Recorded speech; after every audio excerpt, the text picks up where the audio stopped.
दोस्तों MS word के इस फ्री कोर्स में आप सबका स्वागत है, जहां पर आज का जो वीडियो है ये आपके लिए बहुत ही पावरफुल वीडियो होने वाला है। अब ऐसा मैं क्यों बोल रहा हूं, क्योंकि इस एक सिंगल वीडियो में हम एमएस वर्ड के कंप्लीट इंसर्ट टैब को कवर करने वाले हैं और इंसर्ट टैब के जितने भी टूल्स हैं एंड उनसे रिलेटेड जितने भी ऑप्शंस हैं। जैसे कि हम टेबल की बात करें, जब हम टेबल लेते हैं तो उससे रिलेटेड हमें काफी सारे ऑप्शंस मिलते हैं। पिक्चर जब हम लेते हैं तो पिक्चर से रिलेटेड कई सारे ऑप्शंस मिलते हैं। तो इस एक सिंगल वीडियो में हम इन सभी टूल्स को और उनसे रिलेटेड जितने भी ऑप्शंस है सबको कवर करने वाले हैं। एंड बिलीव मी गाइस कि इंसर्ट टैब एक एमएस वर्ड यूजर के लिए सबसे इंपॉर्टेंट होता है, क्योंकि जब भी आप एमएस वर्ड में कोई भी प्रैक्टिकल करोगे तो उसमें आपको एमएस वर्ड के इंसर्ट टैब के टूल्स की जरूरत हमेशा पड़ती है। एंड बिलीव मी कि अगर आपने इंसर्ट टैब को अच्छे से सीख लिया तो आप ये समझो कि आपने एमएस वर्ड को 50% कवर कर लिया। इतना ज्यादा पावरफुल है ये टूल। एंड नो डाउट कि जो वीडियो है थोड़ा लंबा होने वाला है, क्योंकि इस एक सिंगल वीडियो में एमएस वर्ड के इंसर्ट टैब के सारे ऑप्शंस को मैंने कवर किया। बट बिलीव मी कि अगर आपने एक ये वीडियो देख लिया तो इसके बाद आपको कोई और वीडियो देखने की जरूरत नहीं पड़ेगी।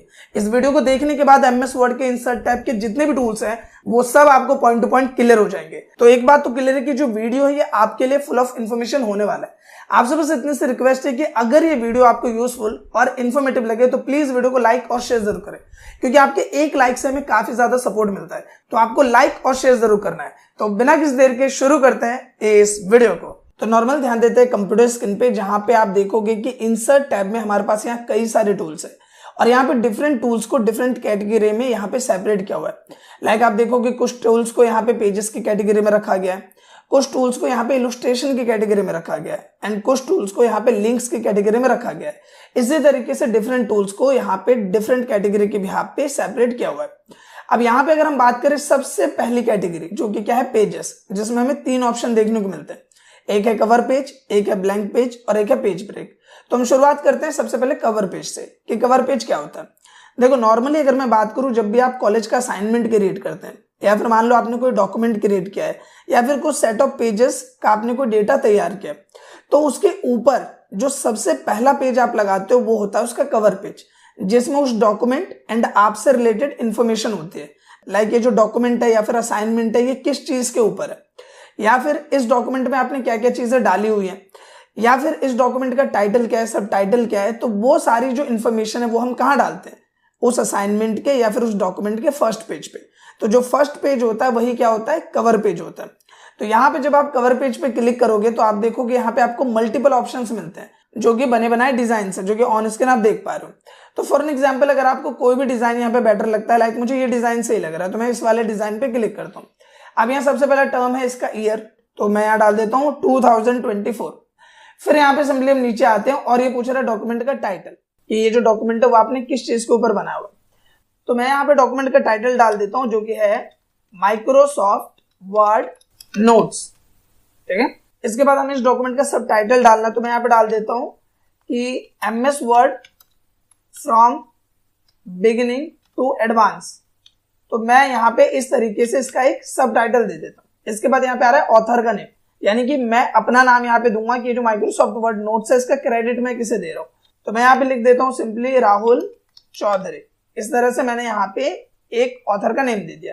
इसके बाद जो भी आपको एड्रेस देना है या जो भी मान लो आपको डिटेल देना है वो आप सिंपली यहाँ पे दे सकते हो।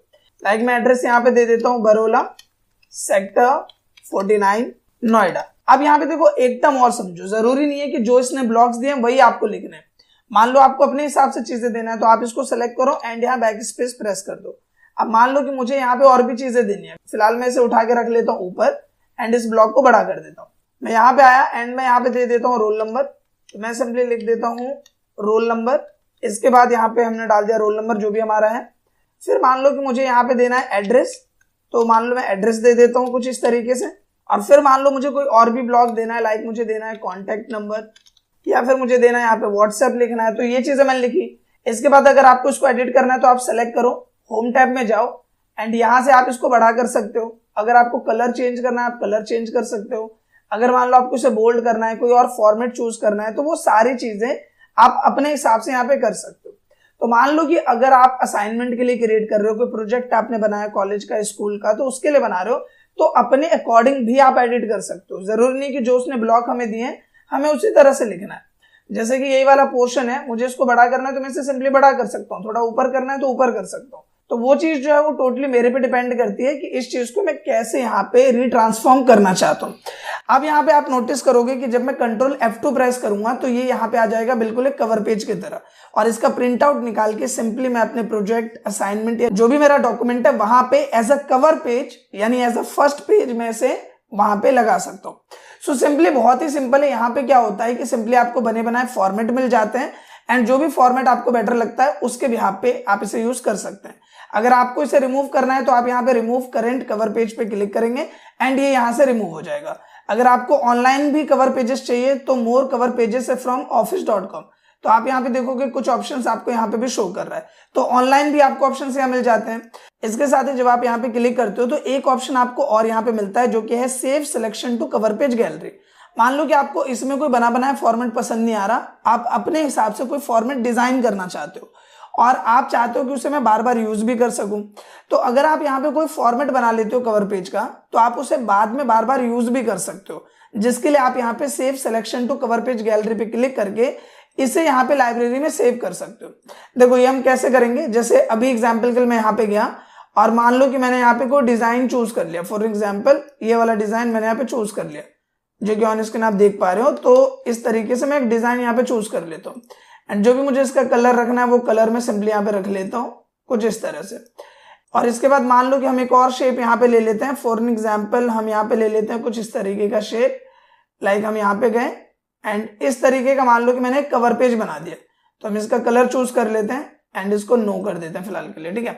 तो हमने ये कवर पेज यहाँ पे डिजाइन कर लिया और यही मुझे बार बार यूज करना है, तो मैं क्या करूंगा यहाँ पे इंसर्ट में जाऊंगा एंड सिंपली जब मैं यहाँ पे कवर पेज पे क्लिक करता हूं तो आप यहाँ पे देखोगे save selection to cover page gallery अभी भी अनहाइलाइट शो कर रहा है।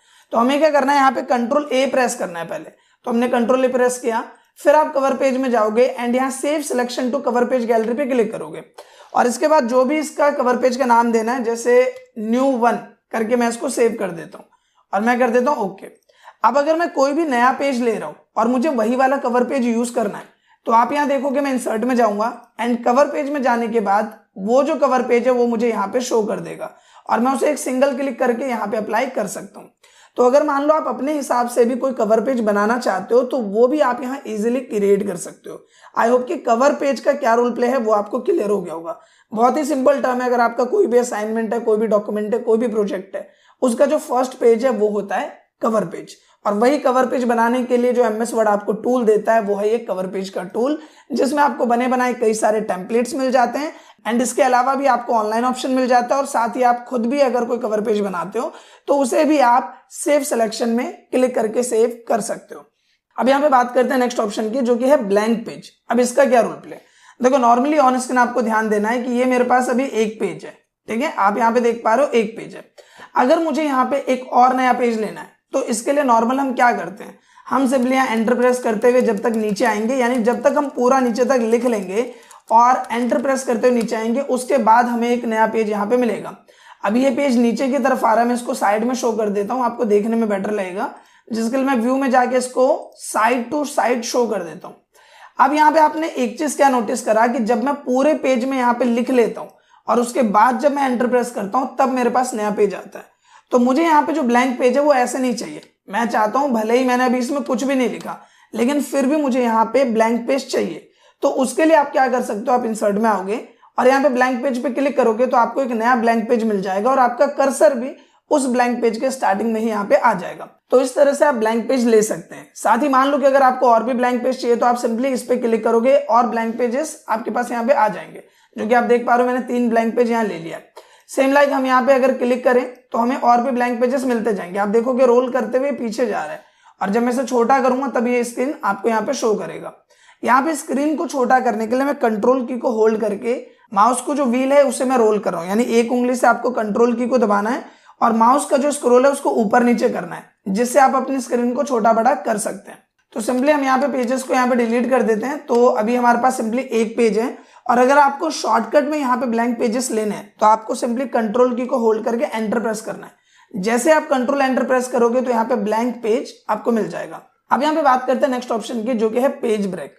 पेज ब्रेक का क्या यूज होता है, देखो नॉर्मली अगर हम बात करें तो कई बार क्या होता है कि जैसे मान लो कि मैंने थोड़ा सा यहाँ पे लिखा, लाइक मैंने यहाँ पे लिख दिया कि डेटा ऑफ क्लास 10 मान लो ये जूनियर को मैं भेज रहा हूं इस तरीके से लिख के, तो मैंने लिखा डेट ऑफ क्लास 10th।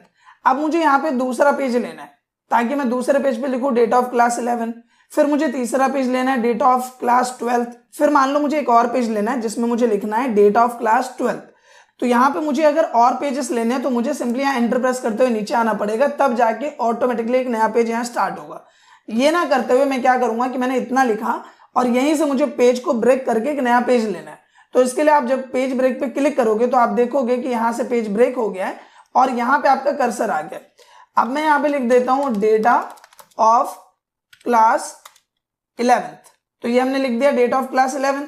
फिर मान लो कि मुझे एक और पेज चाहिए, तो मैं दोबारा पेज ब्रेक पे क्लिक करूंगा एंड यहाँ पे मैं लिख दूंगा डेटा ऑफ क्लास 12th। इस तरीके से मैंने लिखा और आप देख सकते हो कि जब मैं जूम आउट करता हूं तो यहाँ तीनों पेज मुझे शो कर रहे हैं, date of class 10th, 11th and 12th।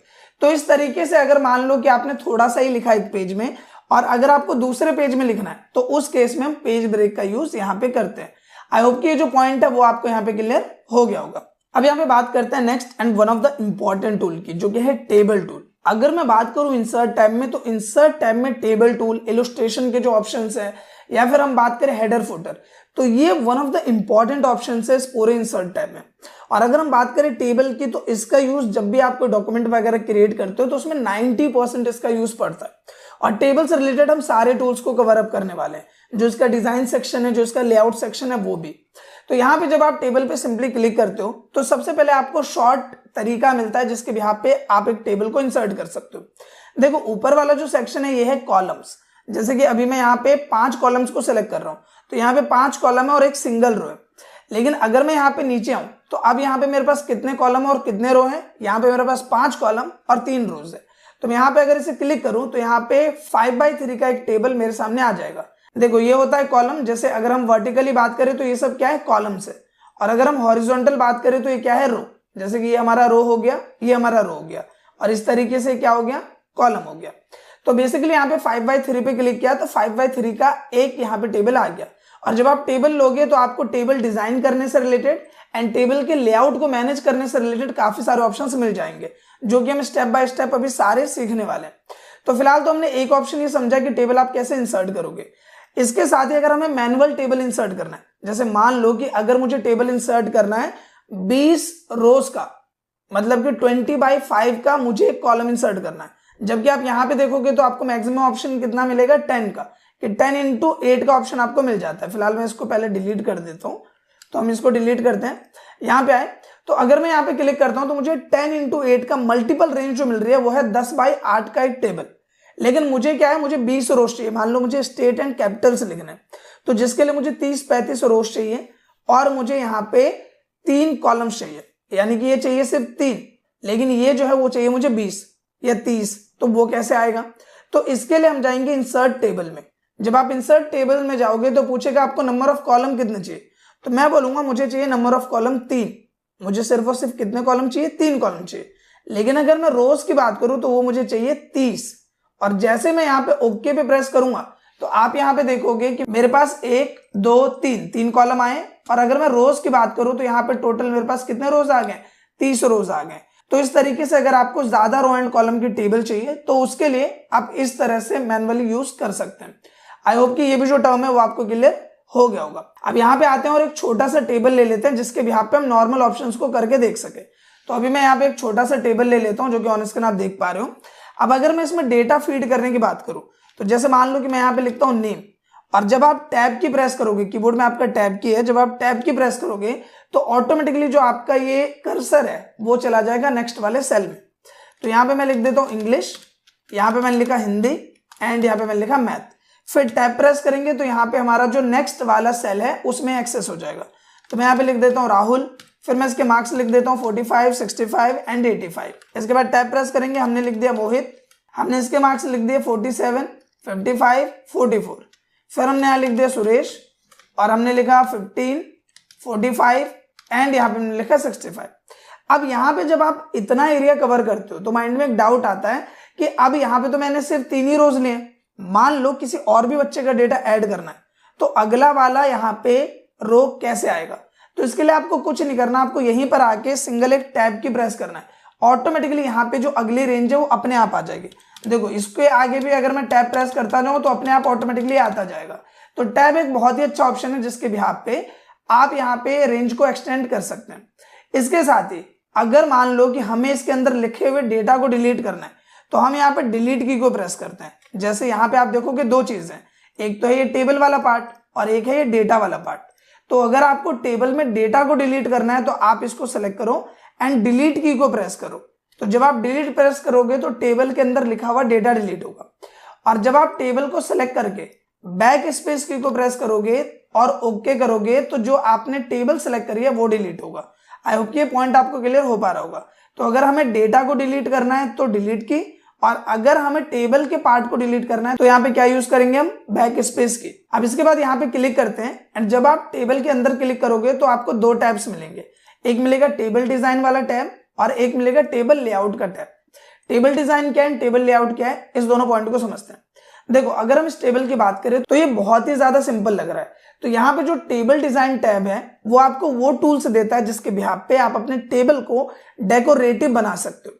जैसे अगर मैं यहाँ पे बात करूं टेबल डिजाइन टैब की और मैं यहाँ पे जाऊं टेबल स्टाइल्स में, तो आप देखोगे मुझे कितने सारे ऑप्शंस मिलते हैं जिसके बिहाफ पे मेरे एक सिंपल टेबल को मैं काफी अट्रैक्टिव यहाँ बना सकता हूँ, जो कि ऑन स्क्रीन आप देख पा रहे हो। जैसे मैंने ये सेलेक्ट कर लिया तो पहले के कंपैरिजन में मेरा टेबल अब यहाँ कितना ज्यादा बेटर लग रहा है, जो कि ऑन स्क्रीन आप देख पा रहे हो। इसी की जगह मैं यहाँ चला जाऊं, मान लो मुझे ये वाला पसंद है तो मैंने ये सेलेक्ट कर लिया, तो इस तरीके से यहाँ पे आ रहा है।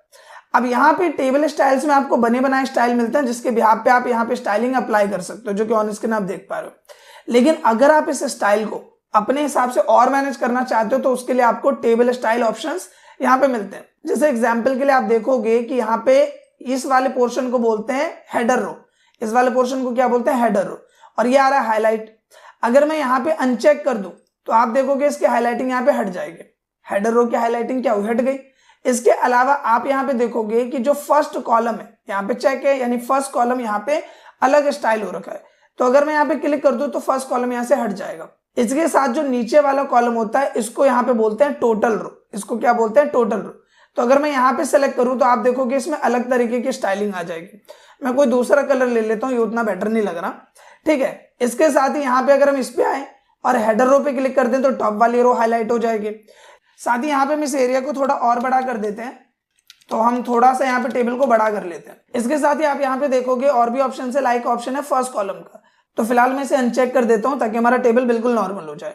अब यहाँ पे आप देखोगे एक ऑप्शन है फर्स्ट कॉलम का, तो जब मैं इस पे क्लिक करूंगा तो पहला वाला कॉलम यहाँ पे हाईलाइट हो जाएगा। अगर मैं लास्ट कॉलम को सिलेक्ट करूं तो हमारा जो लास्ट वाला कॉलम है वो यहाँ पे हाईलाइट हो जाएगा।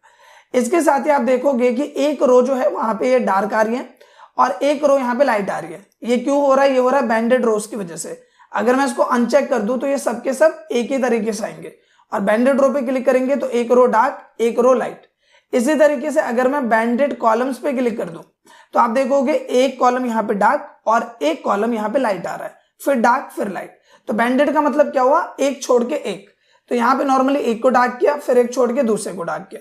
तो यहाँ पे इस तरीके से आप टेबल स्टाइलिंग को थोड़ा और ज्यादा बेटर बना सकते हैं अपने हिसाब से। तो यहाँ पे नॉर्मली हम इस तरीके से इसकी एडिटिंग को भी थोड़ा मैनेज कर सकते हैं। साथ ही मान लो जो कलर्स है वो आपको अपने हिसाब से अच्छा नहीं लग रहा, जैसे ये आपको ब्लैक चाहिए तो आप इसको सेलेक्ट करोगे और शेडिंग में जाके यहाँ से आप मैनुअली भी कोई कलर अप्लाई कर सकते हो।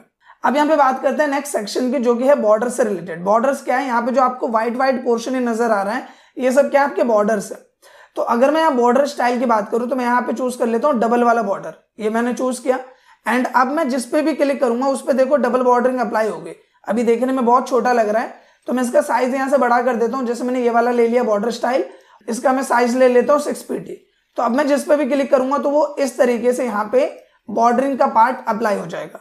तो जिस तरीके से भी आप इसे अप्लाई करना चाहो वो आप सिंपली अप्लाई कर सकते हो कुछ इस तरीके से, जो कि ऑन स्क्रीन आप देख पा रहे हो।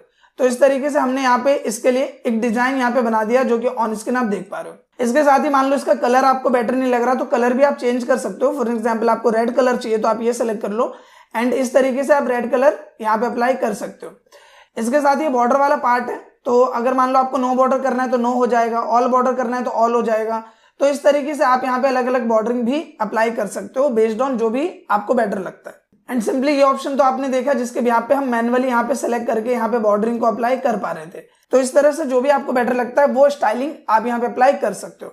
सो आई होप कि टेबल डिजाइन वाला जो पार्ट है एंड जो उसके टूल्स है वो आपको क्लियर हो गए होंगे। अब हम सिंपली करते क्या है कि हम यहाँ पे इसको सेलेक्ट करते हैं एंड यहाँ पे इसको कर लेते हैं एक सिंपल टेबल में कन्वर्ट, ताकि आप टेबल लेआउट्स के ऑप्शन को समझ सको। एंड नीचे से मैं क्या करता हूँ, सेलेक्ट करके 2 रोज को यहाँ पे डिलीट कर देता हूँ। बैक स्पेस से मैंने यहाँ पे डिलीट किया। तो सिंपली आते हैं टेबल लेआउट के ऑप्शन में एंड यहाँ पे जो सबसे पहली कैटेगरी है वो है टेबल की, जहाँ पे आपको ऑप्शन मिलता है सेलेक्ट का। ये बहुत ही बेसिक ऑप्शन है। जैसे मान लो मुझे सेल को सेलेक्ट करना है जहाँ कर्सर है, तो मैं सेलेक्ट सेल पे क्लिक करूंगा, ये सेलेक्ट हो जाएगा। फिर अगर आप यहाँ पे सेलेक्ट रो पे क्लिक करोगे तो पूरी रो यहाँ पे सेलेक्ट हो जाएगी। एंड अगर यहीं पे मैं सेलेक्ट कॉलम पे क्लिक कर दूं तो पूरी कॉलम सेलेक्ट हो जाएगी। एंड सेलेक्ट टेबल किया तो पूरी टेबल सेलेक्ट हो जाएगी। तो ये बहुत ही बेसिक था एंड आई होप कि आपको ऑलरेडी क्लियर हो गया होगा। अब यहाँ बात करते हैं व्यू ग्रिड लाइन की कि ये क्या होता है। देखो नॉर्मली अभी इस पे बॉर्डर अप्लाई है, तो मैं इसको सेलेक्ट करूंगा टेबल डिजाइन में जाके और मैं इसको कर दूंगा नो बॉर्डर। तो अब यहाँ पे कोई भी बॉर्डर नहीं है और मुझे पता नहीं चल रहा कि किस तरीके से सेपरेट हो रखा है या आगे मेरा जो टेबल है वो कहाँ तक है। तो अगर मैं यहाँ पे ग्रिड लाइन पे क्लिक करूं तो मुझे यहाँ पे ग्रिडिंग शो हो जाएगी, जिसके बिहाफ पे मुझे ये पता चल जाएगा कि मेरा टेबल अभी कहाँ तक है। जैसे अगर मैं ग्रिड लाइन हटा दूं तो मुझे लग रहा है मेरा टेबल यहीं तक है, लेकिन अगर मैं व्यू ग्रिड लाइन करूं तो मुझे पता चलेगा कि मेरा टेबल कहाँ तक है, यहाँ तक है। तो इस तरीके से ग्रिडिंग एक यहाँ पे आ जाती है। प्रॉपर्टीज पे आप क्लिक करोगे तो इससे रिलेटेड इन्फॉर्मेशन या चीजें वगैरह कैसे आपने अलाइनमेंट कर रखा है वो सब डिटेल आपको मिल जाएगा। अब यहाँ पे आते हैं नेक्स्ट पोर्शन पे जो कि है ड्रॉ टेबल का। पहले टेबल को सेलेक्ट करते हैं एंड यहाँ पे आके कर देंगे ऑल बॉर्डर्स। एंड ये ऑल बॉर्डर काफी बेकार लग रहा है, तो हम यहाँ पे जाके एक सिंपल डिजाइन यहाँ पे चूज कर लेंगे। तो यहाँ पे आते हैं टेबल लेआउट में। यहाँ पे एक ऑप्शन है ड्रॉ टेबल का। अब इसका यूज क्या होता है, देखो इस पॉइंट को समझो। जैसे कई बार क्या है ना कि टेबल आपको अपने हिसाब से डिजाइन करना पड़ेगा। फॉर एग्जाम्पल जैसे यहाँ पे मुझे 2 पार्ट्स चाहिए 47 के नीचे, तो मैं ड्रॉ टेबल पे आऊंगा एंड यहां से यहां तक क्लिक करके एक मैं पार्टीशन इसका बना दूंगा। अभी ये जो लाइनिंग आ रही है वो क्यों आ रही है, क्योंकि मैंने यहाँ पे ये सब चीजें चूज कर रखी है। तो फिलहाल मैं क्या करूंगा, इसको नॉर्मल कर लूंगा। मैं यहाँ पे सिंपली यहाँ आता हूँ एंड सिंपली ये वाला थीम सेलेक्ट कर लेता हूँ और मैं इसे नॉर्मल कर देता हूँ। एंड यहाँ पे एक बार चेक कर लेते हैं, हमने इसको नॉर्मल कर रखा है। दोबारा ड्रॉ टेबल को चूज करते हैं एंड यहाँ पे अब हम लाइनिंग को अप्लाई करते हैं। तो बहुत ही सिंपल तरीके से यहाँ पे पार्टीशन हो जाएगा। तो आप देखोगे ये वाला जो पार्ट है ये अलग है, मैं यहाँ पे डेटा अलग लिख सकता हूँ एंड मैं अगर नीचे आऊँ तो यहाँ पे डेटा अलग लिख सकता हूँ। तो इस तरीके से ड्रॉ टेबल का यूज होता है। जैसे आपको अगर एक टेबल को 2 हिस्सों में बांटना है, 3 हिस्सों में बांटना है, तो उसके लिए हम ड्रॉ टेबल का यूज करते हैं।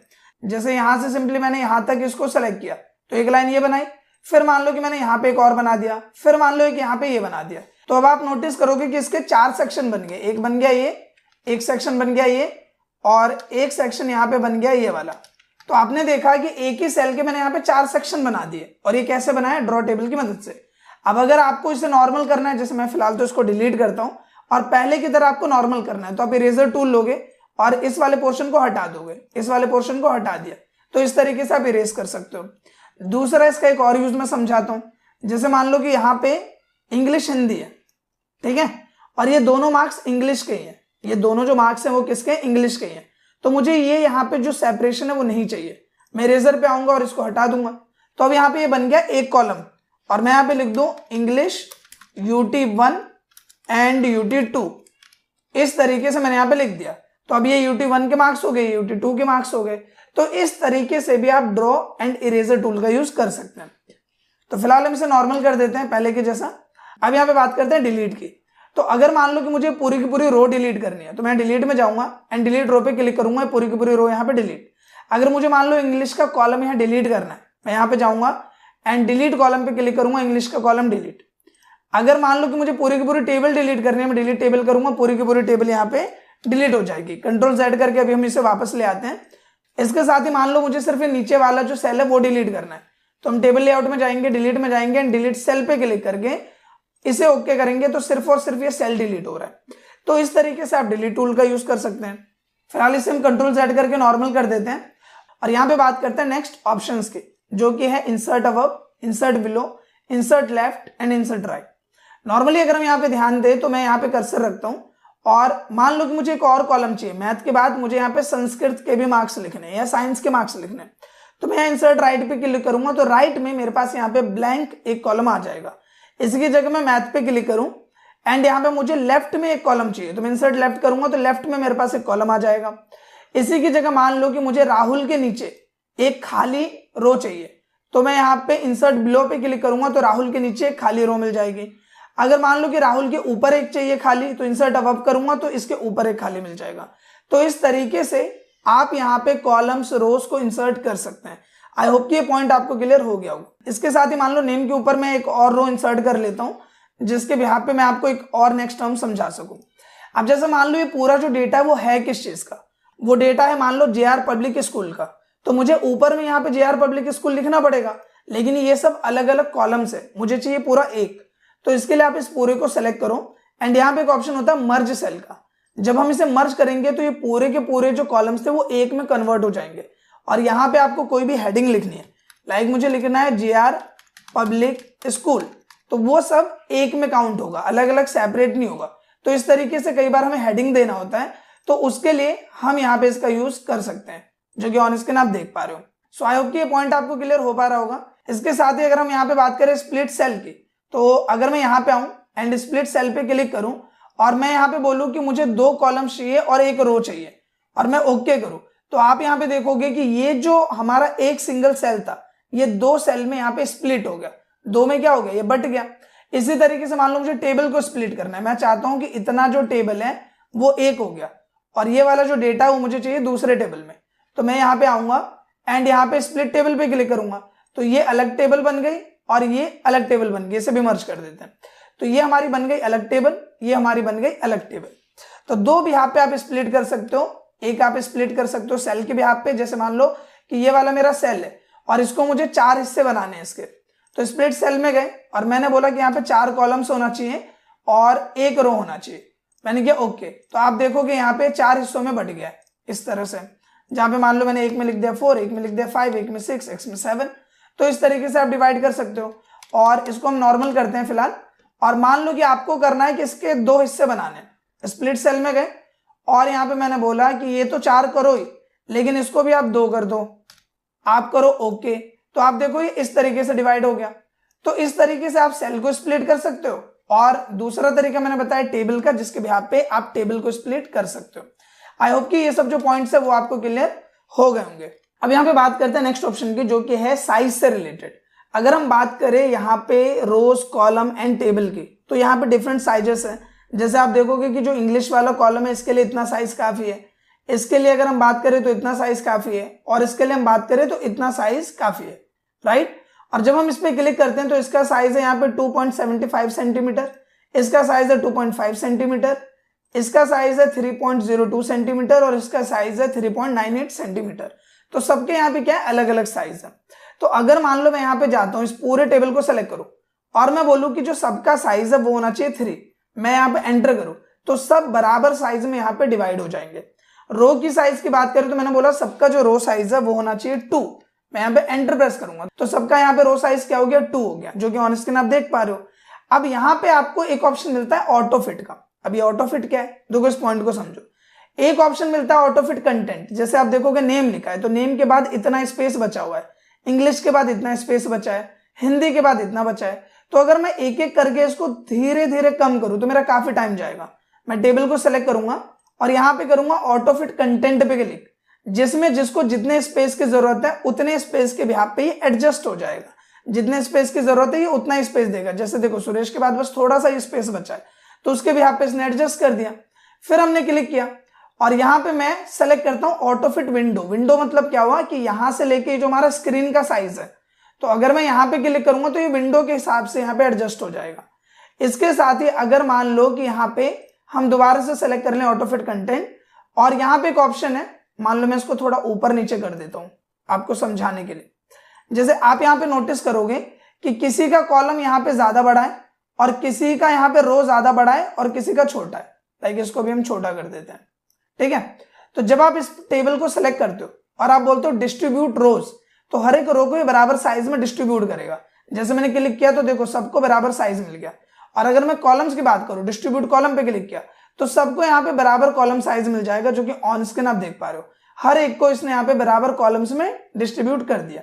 इसके बाद यही ऑटो फिट में आप आओगे तो एक ऑप्शन मिलता है फिक्स कॉलम विड्थ का। इसका क्या यूज है, देखो इसका एक पॉइंट समझते हैं। जैसे मैं अभी नेम में हूं तो मैं यहाँ पे लिखता हूं एक बड़ा सा नाम, जैसे मैंने यहाँ पे लिखा अमित कुमार श्रीवास्तव, तो अभी क्या हो रहा है कि मैं अमित कुमार श्रीवास्तव लिख रहा हूं, तो ये लिखता जा रहा है और ये जो आपका कॉलम है इसको ये आगे बढ़ाता जा रहा है, राइट। तो अगर मैं यहां पे जाके ऑटो फिट में जाके फिक्स कर दूं, इस कॉलम विड्थ को मैंने फिक्स कर दिया कि ये इतना ही रहेगा, इससे आगे नहीं बढ़ेगा। तो अगर अब मैं लिखूं अमित कुमार श्रीवास्तव, तो आप देखोगे इसने नीचे से बढ़ा दिया, लेकिन कॉलम का जो विड्थ है इसको इसने फिक्स कर दिया। तो ये होता है इसका यूज। तो अगर हम यहाँ पे फिक्स कॉलम विड्थ कर दे तो ये कॉलम की विड्थ को फिक्स कर देगा, जिसके बाद जो भी आप लिखोगे चाहे वो कितना ही बड़ा क्यों ना हो, उसको उतने में ही एडजस्ट करना पड़ेगा। आई होप कि ये पॉइंट आपको क्लियर हो गया होगा। अब यहाँ पे बात करते हैं नेक्स्ट ऑप्शन की। मैं इसको 2 ले लेता हूँ फिलहाल, साइज एंड विड्थ तो हमारी यहाँ पे ठीक है। अब यहाँ पे आप देखोगे अलाइनमेंट्स का ऑप्शन आपको मिलता है। जैसे कि नॉर्मली मान लो आपको सारा डेटा सेंटर में चाहिए तो आपने सेंटर पे क्लिक किया, राइट में चाहिए तो राइट पे क्लिक किया, मिडल में चाहिए तो बीच में वाले पे क्लिक किया, डाउन में चाहिए तो नीचे वाले पे क्लिक किया। तो बहुत ही सिंपल है, आप सिंगल क्लिक करके इन्हें अप्लाई कर सकते हो, जो कि ऑन स्क्रीन आप देख पा रहे हो। अब यहाँ एक ऑप्शन है टेक्स्ट डायरेक्शन। अब ये आ रहा है बिल्कुल सीधा, लेकिन मान लो कि अगर आप इस पे क्लिक करोगे तो डायरेक्शन चेंज होगी। देखो ऊपर नीचे करके आ रहा है, इसको थोड़ा सा हम यहाँ पे छोटा करते हैं तब आपको समझने में आसानी होगी। जैसे यहाँ पे मैं इस पे क्लिक करूँ तो देखो ये आया बिल्कुल सीधा, फिर क्लिक किया तो ये आ गया इस तरीके से, फिर क्लिक किया तो इस तरह से, और फिर क्लिक किया तो इस तरह से। तो इस तरीके से आप इसके डायरेक्शन चेंज कर सकते हो। दूसरा ऑप्शन मिलता है मार्जिन का। ये बड़ा इंपॉर्टेंट टर्म है, इस पॉइंट को समझना। फिलहाल मैं क्या करता हूँ, ऑटो फिट कंटेंट करता हूँ, थोड़ा सा इसको बड़ा कर देते हैं। आप यहाँ पे देखोगे कि अगर मैं इंग्लिश की बात करूं तो इंग्लिश के आगे थोड़ा सा मार्जिन छोड़ा हुआ है। तो अगर मैं सेल मार्जिन में जाऊं और इसकी जो मार्जिन है वो कितनी है, लेफ्ट से 0.90 सेंटीमीटर एंड राइट से भी 0.19 सेंटीमीटर। तो अगर मैं यहाँ पे इसको 0 कर दूं, यहाँ पे भी आऊं एंड इसको कर दो 0, तो ये जो हल्की हल्की मार्जिन आपको दिख रही है ना इंग्लिश के साइड में या एच के साइड में, तो मैं इसको ओके करूंगा तो ये मार्जिन खत्म हो जाएगी। यानी कि ई से पहले भी कोई मार्जिन नहीं बचा और एच के बाद भी कोई मार्जिन नहीं बचा। और यहीं पे जाके अगर मैं सेल मार्जिन में जाके इसको कर दूं 0.19 एंड दोबारा कर देते हैं 0.19 और कर दूं ओके, तो आप यहाँ पे देखोगे मार्जिन पहले की तरह यहाँ पे आ गया। तो इस तरीके से मार्जिन आप यहाँ पे डिसाइड कर सकते हो। अब इसके बाद बात करते हैं नेक्स्ट सेक्शन की, जो कि है डेटा। और डेटा में जो सबसे पहला ऑप्शन है वो है शॉर्ट, लेकिन पहले हम बात करते हैं कन्वर्ट टू टेक्स्ट। देखो नॉर्मली अभी क्या है, ये है एक टेबल। तो अगर इस टेबल को मुझे यहाँ पे टेक्स्ट में कन्वर्ट करना है, यानी टेबल हटाना है, इसको नॉर्मल करना है, ये डेटा नॉर्मल होना चाहिए, तो मैं यहाँ कन्वर्ट टू टेक्स्ट पे क्लिक करूंगा और कर दूंगा ओके। तो आपका जो डेटा ये हो जाएगा नॉर्मल। आप देखोगे नॉर्मल हो गया, यहाँ पे कोई भी टेबल का ऑप्शन या फिर डिजाइन लेआउट का ऑप्शन आपको नहीं मिलेगा। और अगर इसे पहले की तरह आपको टेबल में कन्वर्ट करना है तो आप इस डेटा को सेलेक्ट करो, इंसर्ट में जाओ, टेबल पे क्लिक करो and convert text to table पे क्लिक कर दो और आप इसे ओके करो। आप देखोगे आपका डेटा दोबारा से टेबल में कन्वर्ट हो गया। तो इस तरीके से कन्वर्ट टू टेक्स्ट का ऑप्शन यहाँ पे वर्क करता है। अब यहाँ पे अगर हम बात करें रिपीट हेडर रोज की, इसका क्या यूज है। देखो नॉर्मली मान लो कि हमारे पास एक डेटा है, ठीक है, मैं इसको सिंपली कॉपी कर लेता हूँ एंड यहाँ पे सिंपली मैं इसको पेस्ट करता चलता हूँ, ठीक है। तो मैं यहाँ पे क्या करता हूँ, इसको हमने बढ़ाया, हमने किया पेस्ट, फिर हमने इसको बढ़ाया कर दिया पेस्ट, फिर हमने यहाँ पे बढ़ाया इसको और कर दिया पेस्ट, फिर यहाँ पे बढ़ाया कर दिया पेस्ट, और इस तरीके से मैं यहाँ पे इस डेटा को बढ़ा देता हूँ। तो अब आप देखोगे कि मेरी जो टेबल है वो काफी बड़ी हो चुकी है, एक पेज से ज्यादा बड़ी हो चुकी है। और ये जो हमारा पहला वाला सेक्शन है इसको हम थोड़ा सा एडिट कर देते हैं यहाँ पे। तो मैं इसको यहाँ पे सिंपली इसका जो कलर है वो मैं चेंज कर देता हूँ। मैं इसे सिंपली यहाँ पे सेलेक्ट करता हूँ एंड इस पे मैं येलो कलर अप्लाई कर देता हूँ एंड सिंपली मैं इसको कर देता हूँ बोल्ड। अब देखो इसमें समझाना क्या चाह रहा हूं मैं, इस पॉइंट पे ध्यान देना।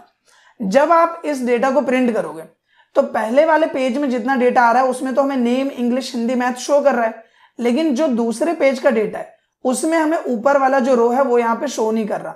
यानी कि ये जो है वो क्या है, नाम है, ये कौन से मार्क्स है, ये कौन से मार्क्स है और ये कौन से मार्क्स है, तो ये मुझे शो नहीं कर रहा है। तो मैं चाहता हूं कि जिस तरीके से यहाँ पे नेम, इंग्लिश, हिंदी, मैथ लिख के आ रहा है उसी तरीके से हर पेज के डेटा पे इनका जो टॉप रो है वो यहाँ पे आना चाहिए। तो इसके लिए यहाँ पे यूज किया जाता है ये वाला ऑप्शन, जो कि है रिपीट हेडर रो का। हम इस पे क्लिक कर देंगे एंड अब अगर आप कंट्रोल F2 करोगे तो आप देखोगे इस पेज के डेटा पे भी आ रहा है और इस पेज के डेटा पर भी ये आ रहा है। तो इसके लिए हम रिपीट हेडर रोज का यहाँ पे यूज करते हैं। साथ ही अगर हम बात करें फॉर्मूला ऑप्शन की तो इसकी मदद से आप मैथमेटिकल इक्वेशन कर सकते हो। एग्जाम्पल के लिए हम यहाँ पे एक फ्रेश कॉलम ले लेते हैं और यहाँ पे हम लिखते हैं टोटल। अब हमें मान लो इसका टोटल निकालना है तो हम F(x) पे क्लिक करेंगे एंड सिंपली मैं बोलूंगा सम लेफ्ट का फॉर्मूला अप्लाई कर दो। देखो अपने आप यहाँ पे आ गया है इक्वल सम लेफ्ट, हमने किया ओके। तो यहाँ पे इसने तीनों का सम कर दिया। फिर हम यहीं पे आए, हमने दोबारा फॉर्मूले पे क्लिक किया और मान लो कि आपको ये नहीं चाहिए, आपको सिंपली क्या करना है, यहाँ पे मैनुअली ऐड करना है। तो 47 लिखा, इक्वल लिखना है 47 प्लस 55 प्लस 44 और ओके करेंगे तब भी यहाँ पे टोटल आ जाएगा। तो मान लो कि एक तरीके से कैलकुलेटर या फॉर्मूले अप्लाई करने के लिए आपको ये फॉर्मूले वाला ऑप्शन यहाँ पे मिलता है, जो कि टेबल में एक one of the best option है। इसके साथ ही बात करते हैं टेबल से रिलेटेड लास्ट ऑप्शन की, जो कि है सॉर्ट। अगर हम सॉर्ट की बात करें तो नॉर्मली देखो, अगर आप यहाँ पे डेटा देखोगे 47 या फिर मैं बात करूं 54, तो डिफरेंट डेटा है हमारे पास, और यही डेटा अगर मुझे असेंडिंग में चाहिए यानी छोटे से बड़ा या फिर बड़े से छोटे में चाहिए, तो उसके लिए शॉर्ट ऑप्शन का यूज किया जाता है। शॉर्ट का ऑप्शन मैंने आपको होम टैब में भी बताया था, बिल्कुल इसी की तरह ही ये वर्क करता है, कुछ अलग नहीं है। तो हमने सिंपली शॉर्ट पे क्लिक किया और यहाँ शॉर्ट बाय हमें क्या करना है, देखो ये हमारा कॉलम 1 है, ये हमारा कॉलम 2 है, तो हम यहाँ पे जाएंगे एंड कॉलम 2 पे सेलेक्ट करेंगे और हम करेंगे ओके। तो आप देखोगे मैंने असेंडिंग किया तो 15, 18, 20, 47 छोटे से बड़ा आ गया। सेम लाइक हम शॉर्ट में गए और डिसेंडिंग पे क्लिक किया और कॉलम 2 को ही सेलेक्ट करेंगे और हमने किया ओके। तो आप यहाँ पे देखोगे इस तरीके से हमने डिसेंडिंग कर लिया। सेम लाइक जो हमारा ये वाला डेटा है, इसमें भी मान लो कि ये जो हमारा डेटा है, अगर हमें इसे असेंडिंग में करना है तो सिंपली आप डेटा को सेलेक्ट करो एंड यहाँ पे आने के बाद शॉर्ट में जाओ एंड जाने के बाद आपको यहाँ पे बोलना है कॉलम 2, ये हमारा कौन सा कॉलम 2 है। इसके बाद हमें करना है यहाँ पे असेंडिंग, कर दिया ओके। तो आप देखोगे पहले 15 नंबर वाले जो लोग हैं उनका डेटा आ गया, फिर यहाँ पे 45 वाले लोग और फिर यहाँ पे बाकी लोग उस तरह से आ गए। तो इस तरीके से मान लो टेबल में अगर आपको असेंडिंग डिसेंडिंग करना है तो उस बिहाफ पे आप इसका यूज कर सकते हैं। सो आई होप कि दोस्तों टेबल से रिलेटेड जितने भी ऑप्शंस है वो सब आपको क्लियर हो गए होंगे। यहाँ पे 2 ऑप्शन आपको और मिलते हैं, एक है क्विक टेबल का जिसमें बने बनाए टेबल मिलते हैं और बहुत ही सिंपल है, एक सिंगल क्लिक करो वो टेबल यहाँ पे आ जाएगा, लाइक कैलेंडर का बना बनाया टेबल है या बाकी टेबल्स है तो वो चीज। और दूसरा ऑप्शन मिलता है एक्सेल स्प्रेडशीट का, जिसमें आप माइक्रोसॉफ्ट एक्सेल को ओपन कर सकते हो और एक्सेल का अगर आपको कोई काम करना है तो वो आप यहाँ पे कर सकते हो। लाइक मान लो कि मुझे डेटा बनाना है राहुल, राजेश, महेश इस तरीके से, और मान लो मुझे कोई भी डेटा यहाँ पे अप्लाई करना है तो वो चीज आप यहाँ पे एक तरीके से एक्सेल में वर्क करोगे और साइड में क्लिक करोगे तो एक्सेल शीट यहाँ पे आ जाएगी। तो ये आपको कुछ बेनिफिट्स यहाँ पे मिल जाते हैं जो कि आप टेबल के थ्रू कर सकते हैं। और आपने देखा कि टेबल अपने आप में ही कितना बड़ा ऑप्शन है और टेबल से रिलेटेड हमने सारे ऑप्शंस को कवर किया, A to Z जितने भी ऑप्शन है सबको कवर किया। अब यहाँ पे बात करते हैं इलस्ट्रेशन की। इलस्ट्रेशन वाला पार्ट भी बहुत इंपॉर्टेंट है, स्पेशली जो इसमें 3D मॉडल का न्यू फीचर है ये तो मुझे काफी ज्यादा बेटर लगता है। अब यहाँ पे बात करें अगर हम सबसे पहले ऑप्शन की तो यह है पिक्चर का। तो जब आप पिक्चर पे क्लिक करोगे तो आपको 3 ऑप्शन मिलते हैं। एक मिलता है दिस डिवाइस। दिस डिवाइस का मतलब ये जो आपका कंप्यूटर है इसके अंदर अगर आपने कहीं पे भी इमेज रखा है तो उसको आप इंसर्ट कर सकते हो। तो मैं सिंपली यहाँ दिस डिवाइस पे क्लिक करूंगा और क्लिक करने के बाद मेरे कंप्यूटर की लाइब्रेरी मेरे सामने आ जाएगी। तो मान लो मैंने इमेज रखा है डेस्कटॉप पे, या मान लो मैंने इमेज रखा है डाउनलोड्स में, या मान लो इमेज मैंने रखा है डॉक्यूमेंट में, जहां पर भी रखा है वहां पे आपको जाना है और वहां पे जो भी इमेज आपको इंसर्ट करनी है, लाइक मुझे यहाँ पे इमेज इंसर्ट करनी है ये वाली, तो मैंने इस इमेज को सेलेक्ट किया और मैं करूंगा इंसर्ट पे क्लिक। तो ये वाली जो इमेज है वो मेरे सामने यहाँ पे कुछ इस तरह से आ जाएगी। जब मैं इमेज लूंगा तो यहाँ पे इसको फॉर्मेट करने से रिलेटेड मुझे बहुत सारे ऑप्शन मिल जाएंगे। जैसे ऑप्शन मुझे मिल जाएगा बैकग्राउंड रिमूव करने का, जैसे ऑप्शन मुझे मिल जाएगा यहाँ पे कलर करने का, या फिर और भी डिफरेंट ऑप्शंस मुझे यहाँ मिल जाएंगे जो कि स्टेप बाय स्टेप हम समझने वाले हैं। सबसे पहली चीज यहाँ पे क्या करते हैं कि मैं यहाँ दूसरी इमेज ले लेता हूँ क्योंकि इसमें हम बैकग्राउंड तो रिमूव नहीं कर पाएंगे। तो मैं इंसर्ट में आता हूँ एंड पिक्चर में जाने के बाद दिस डिवाइस पे क्लिक करते हैं और यहाँ पे इस वाली इमेज को हम सेलेक्ट कर लेते हैं। तो ये वाली इमेज मैंने यहाँ पे सेलेक्ट करी। सेलेक्ट करने के बाद मान लो कि मुझे इसका बैकग्राउंड यहाँ रिमूव करना है, तो मैं रिमूव बैकग्राउंड पे क्लिक करूंगा एंड यहाँ पे देखो इसने पार्ट सेलेक्ट कर लिया। तो मान लो मुझे जो जो पार्ट यहाँ से रिमूव करना है इसके लिए मैं मार्क एरियाज टू रिमूव पे क्लिक करूंगा और जो जो पार्ट मुझे रखना है उसके लिए मैं क्या करूंगा मार्क एरियाज टू कीप पे क्लिक करूंगा। तो मैंने इस पे सेलेक्ट किया एंड सेलेक्ट करने के बाद हम यहाँ पे जो ये हमारे हेयर्स वगैरह है इनको हम थोड़ा सा नॉर्मल कर देते हैं, ये भी गायब हो रहा है। तो हम यहाँ पे आ जाते हैं एंड हमें बोलना है कि भाई ये वाला पार्ट मुझे रखना है। तो मैं सिंपली यहाँ पे जो मेरा हेयर वाला पार्ट है इसको हम रखना चाहते हैं तो हम इसको यहाँ पे सेलेक्ट कर लेंगे। ठीक है, सेलेक्ट करने के बाद देखो ये वाला पार्ट यहाँ पे आ गया। इसके बाद ये हाथ वाला पार्ट भी जो है वो भी मुझे रखना है तो मैं इसको सेलेक्ट कर लूंगा तो वो भी यहाँ पे आ जाएगा। सेम लाइक जो टी शर्ट है वो मुझे रखनी है यहाँ पे, तो मैं वो यहाँ पे इस तरीके से सेलेक्ट कर लूंगा इस तरह से। ठीक है, तो वो भी मैंने सेलेक्ट किया तो वो यहाँ पे आ गया। एंड जो एल्बो वाला पार्ट है ये भी मुझे रखना है तो ये भी मैं सेलेक्ट कर लूंगा, तो ये वाला भी जो पार्ट है वो यहाँ पे सिंपली आ जाएगा। तो आप देख सकते हो कि इस तरीके से हमने पूरा का पूरा बैकग्राउंड रिमूव कर दिया एंड कीप चेंजेस पे क्लिक करेंगे और इस तरीके से कितना सिंपल वे में मैंने इस पूरी इमेज का बैकग्राउंड यहाँ पे रिमूव कर दिया जो कि ऑन स्क्रीन आप देख पा रहे हो। इसके साथ ही अगर मुझे मान लो इसमें करेक्शन करना है, लाइक मुझे यहाँ पे इसमें जो ब्राइटनेस है वो कम करनी है, तो मैं यहाँ से ब्राइटनेस कम कर सकता हूँ। या फिर मान लो मुझे ब्राइटनेस बढ़ानी है, तो यहाँ पे मैंने हद से ज्यादा गोरा कर दिया ऐसे, जो कि ऑन स्क्रीन आप देख पा रहे हो। तो इस तरीके से आप यहाँ पे इसकी इमेज कॉन्ट्रास्ट को, ब्राइटनेस को मैनेज कर सकते हो। तो बने बनाए फॉर्मेट आपको मिलते हैं, जो भी बेटर लगता है वो आप यहाँ से चूज कर सकते हो। तो फिलहाल के लिए नॉर्मली बेटर लग रहा है, या फिर आप चूज करना चाहते हो तो इस वाले को चूज कर लेते हैं। फिर हम कलर में आते हैं। मान लो कि मुझे यहाँ पे ब्लैक एंड व्हाइट चाहिए, तो मैं ब्लैक एंड व्हाइट चूज कर लेता हूँ, ब्लैक एंड व्हाइट में यहाँ पे आ गया। और मान लो अगर मुझे कोई और कलर चाहिए, लाइक मुझे यहाँ पे येलोश चाहिए, तो येलोश अप्लाई कर देते हैं। तो इस तरीके से जो भी कलर आपको अप्लाई करना है आप यहाँ पे कर सकते हो। आर्टिस्टिक इफेक्ट में जाएंगे। अगर मान लो मुझे कोई इफेक्ट अप्लाई करना है इस तरह से, जो कि आप डेमो देख पा रहे होंगे, तो इस तरीके से हम यहाँ पे एक इफेक्ट इस पे अप्लाई कर सकते हैं, जो कि अगर आप मेरे फेस पे देखोगे तो आपको एक स्प्रिंकल सा यहाँ पे नजर आएगा। सेम लाइक हम यही इफेक्ट में जाएंगे और मान लो ये वाला चूज किया तो ऐसा आ गया, ये चूज किया तो इस तरीके का आ जाएगा, या फिर हमने ये वाला चूज किया तो इस तरीके का आ जाएगा। तो मल्टीपल आपको यहाँ पे डेमोन्स्ट्रेशन देखने को मिल जाते हैं। तो जो भी आपको बेटर लगता है वो इफेक्ट आप इस पे अप्लाई कर सकते हैं। इसके साथ ही हम इसको फिलहाल तो पहले की तरह नॉर्मल कर देते हैं एंड यहाँ पे आ जाते हैं ट्रांसपेरेंसी में। जैसे अगर मुझे इसके ट्रांसपेरेंसी को कम करना है कि स्क्रीन पे ही हल्का हल्का वाटरमार्क की तरह दिखाई दे, तो इस तरीके से आप इसे एज अ वाटरमार्क भी अप्लाई कर सकते हो। आप देखो ये लगेगा कि स्क्रीन का पार्ट है, स्क्रीन पे प्रिंट हुआ लग रहा है, तो इस तरीके से एज अ वाटरमार्क भी आप इसे अप्लाई कर सकते हो। इसके साथ ही यहाँ एक ऑप्शन होता है कंप्रेस करने का। अब ये कंप्रेस क्या होता है, देखो कई बार जब आप कोई इमेज लोगे, फॉर एग्जाम्पल इसको हम थोड़ा सा छोटा कर देते हैं यहाँ पे। जैसे मान लो कि हमने कोई इमेज ले ली, एग्जाम्पल के लिए हम पिक्चर्स में गए, दिस डिवाइस पे गए एंड यहाँ पे ये वाली मैंने इमेज ले ली, ठीक है। अब ये इमेज है काफी ज्यादा बड़ी और मुझे क्या करना है, इसका जो साइज है वो कम करना है। इसका साइज अभी बहुत ही ज्यादा है, तो मैं क्या करूंगा, इसको क्रॉप करूंगा। यहां से लिया मैंने और मैं इसको कर दूंगा क्रॉप। सबसे पहली चीज हमने क्या करा, इसको क्रॉप कर दिया। तो अब जब मैं इमेज को क्रॉप कर रहा हूं तो जाहिर सी बात है कि इसकी जो साइज थी इमेज की वो कम हो गई, और इसके बाद मैं क्या चाह रहा हूं कि जो इसका साइज है वो अभी भी काफी ज्यादा है। तो मैं क्या करूंगा, यहाँ कंप्रेस कर दूंगा। कंप्रेस करने से क्या हो जाएगा कि ये जो इमेज का साइज है वो रिड्यूस हो जाएगा, जिसकी वजह से हमारे डॉक्यूमेंट का साइज ज्यादा बड़ा नहीं होगा। एग्जाम्पल के लिए मैं एक चीज शो करता हूं आपको। देखो अभी नॉर्मली मैं इसको सेलेक्ट करूं और क्रॉप पे क्लिक करूं तो ये एक्चुअल साइज में वापस आ सकता है। मैं इसे क्रॉप करके दोबारा से नॉर्मल साइज में ला सकता हूं। लेकिन अगर मैं इसको यहां पे जाके कंप्रेस कर दूं और मैं ओके कर दूं, तो अब यहाँ पे आप देखोगे कि जो इमेज है, अगर मैं इसको क्रॉप पे क्लिक करूं तो अब ये दोबारा से अपने एक्चुअल साइज में नहीं आ सकता। क्यों? क्योंकि मैंने इसको कंप्रेस कर दिया, इसको दबा दिया है। तो अब ये क्या है कि ये वाला जो इसका साइज है, जो रेजोल्यूशन है, वो इस पे अप्लाई हो गया। इसका एक्चुअल साइज जो था, जो इसकी एक्चुअल क्वालिटी थी, वो इसने खो दिया। आई होप कि ये पॉइंट आपको क्लियर हो पा रहा होगा। इसके साथ ही मान लो मुझे ये पिक्चर नहीं चाहिए, मुझे दूसरी चाहिए, तो मैं चेंज पिक्चर पे क्लिक करूंगा एंड यहां से दिस डिवाइस या स्टॉक इमेजेस कहीं से भी इमेज सेलेक्ट करके इसको रिप्लेस कर दूंगा। जैसे मैंने इस वाली इमेज से इसको रिप्लेस कर दिया। तो इस तरीके से आप चेंज पिक्चर का यूज यहाँ पे कर सकते हैं। इसके साथ ही आप यहाँ पे देखोगे पिक्चर स्टाइल्स के आपको काफी ऑप्शंस मिलते हैं। जैसे मान लो मुझे इसमें कोई भी स्टाइलिंग करनी है, लाइक ये बॉर्डरिंग करनी है, या फिर मान लो ये करना है, या फिर इस तरीके से मिरर एक रिफ्लेक्शन देना है, तो मल्टीपल ऑप्शंस आपको मिल जाते हैं। जैसे ये वाला हमने अप्लाई कर दिया, तो इस तरीके से आप यहाँ से इमेजिंग अप्लाई कर सकते हो।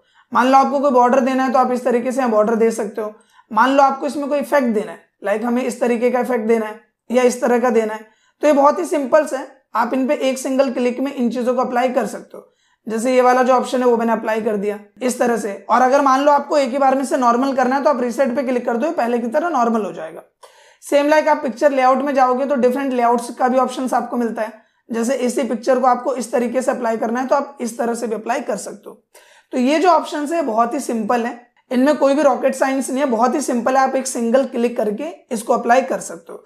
साथ ही अगर इस इमेज के लिए आपको कोई नाम देना है तो आप ऑल टेक्स्ट पे क्लिक करो और इस इमेज का एक नाम दे दो। जैसे मैंने दे दिया कि राहुल करके मैं इसका नाम दे देता हूँ and generate all text for me, इस पे मैंने क्लिक किया। तो मैं यहाँ पे क्लिक करूंगा तो ये जो नाम है वो इसका as a all text apply हो गया।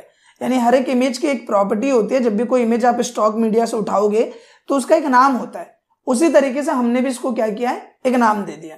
फिलहाल मैं इसे छोटा कर देता हूँ। यहाँ पे एक ऑप्शन मिलता है हमें पोजीशन का। देखो अगर मैं यहाँ पे टॉप पे क्लिक करूँ तो टॉप पे है, अगर मैं सेंटर पे क्लिक करूँ तो सेंटर में, राइट में क्लिक किया तो राइट में। सेंटर में क्लिक करूंगा तो सीधा जो हमारा पेज या डॉक्यूमेंट है उसके बीच में आ जाएगा।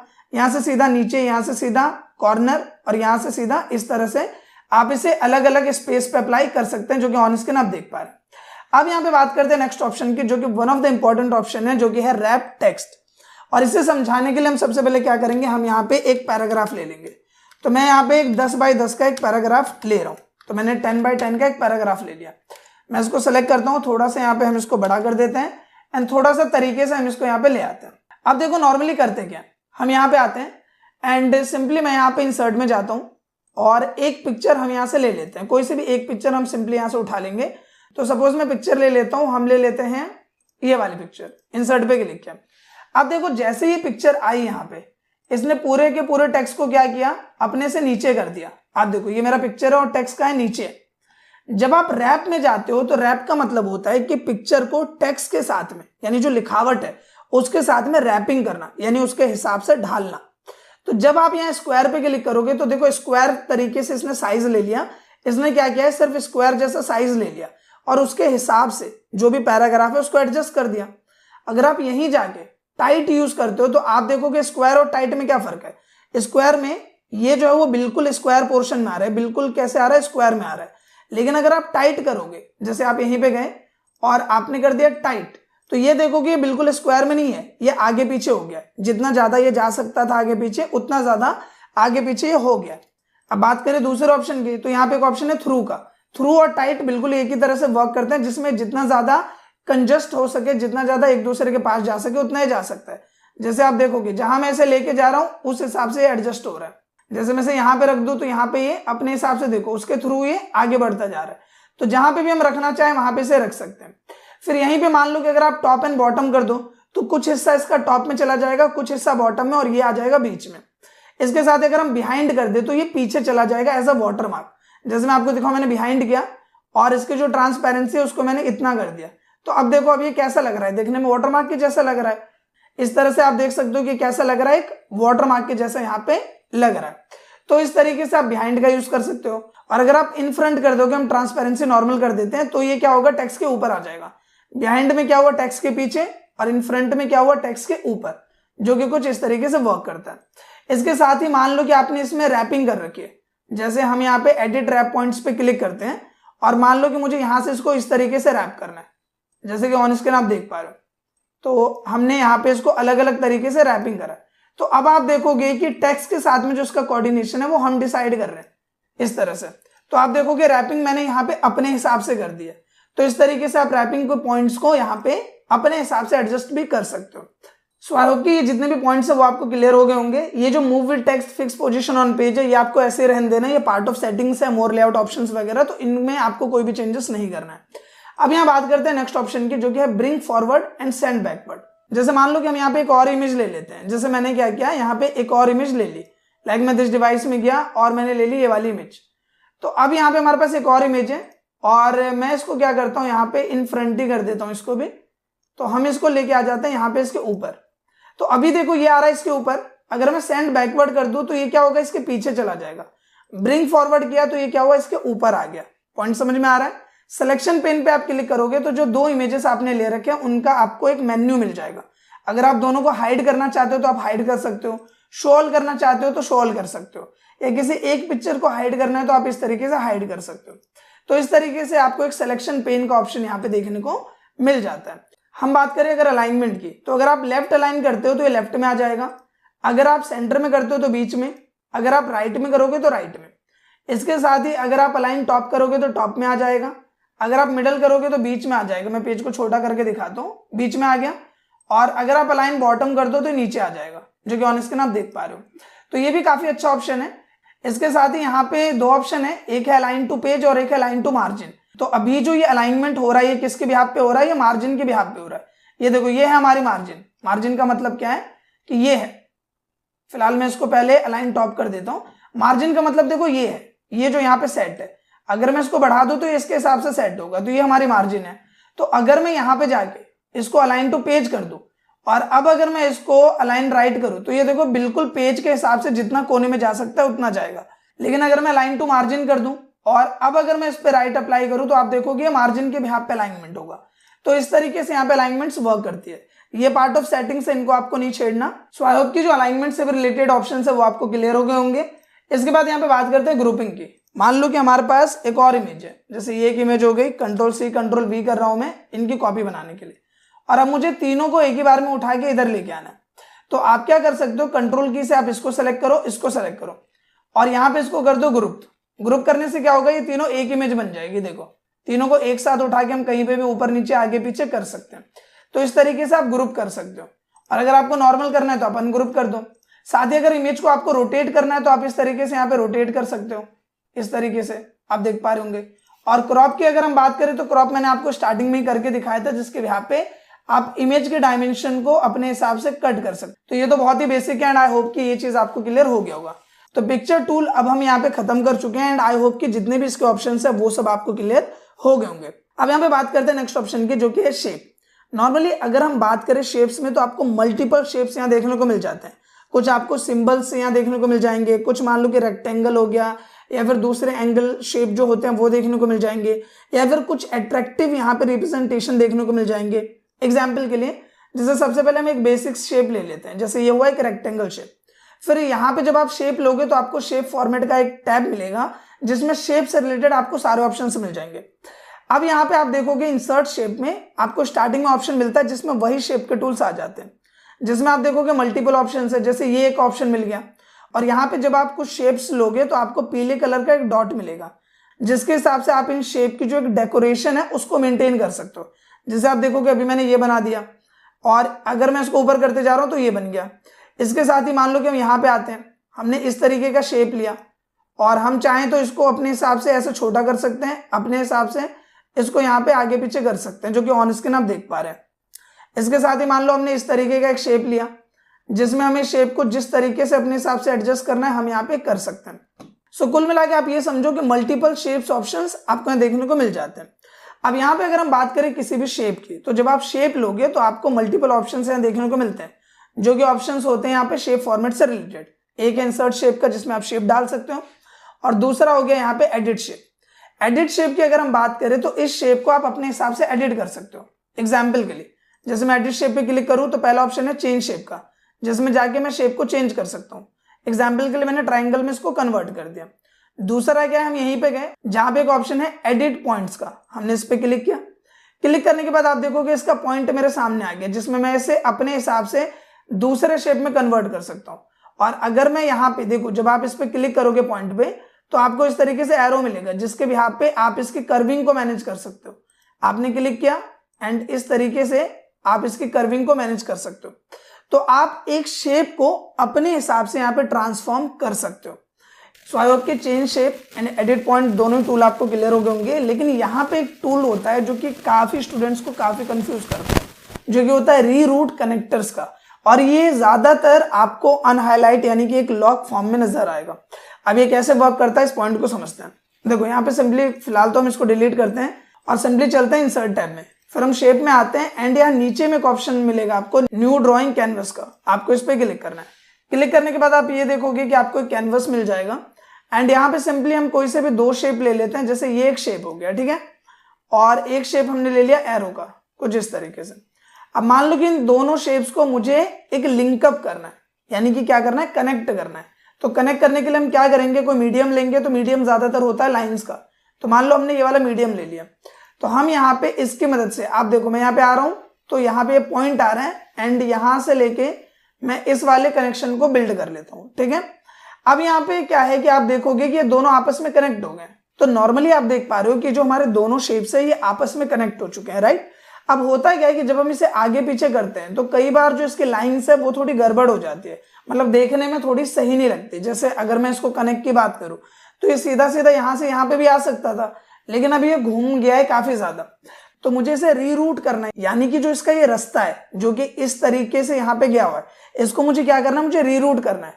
तो अगर अभी मैं एडिट शेप पे जाऊं तो आप देखोगे कि यहाँ पे रीरूट कनेक्टर हाईलाइट हो गया है, और जब मैं इस पे क्लिक करूंगा तो आप देखोगे जो सिंपल वे हो सकता है, यानी जो इसका रूट है, रूट मतलब क्या, रास्ता है, वो काफी सिंपल हो सकता है और उस तरीके से इसने से रीरूट कर दिया है। तो इस तरीके से हम रीरूट ऑप्शन का यूज यहाँ पे कर पाते हैं। जैसे दोबारा देखो हमने गलत तरीके से इसे अलाइन किया है और हम चाहते हैं इसका रीरूट करना, तो हम यहाँ पे जाएंगे एंड रीरूट कनेक्टर्स पे क्लिक करेंगे। तो जो भी बेस्ट वे हो सकता है उस तरीके से ये इसे रीरूट कर देगा। आई होप कि ऑप्शन आपको क्लियर हो गया होगा। एंड आपको ध्यान रखना है कि जब भी आप इसका यूज करें तो आप ड्राइंग कैनवस जरूर लें।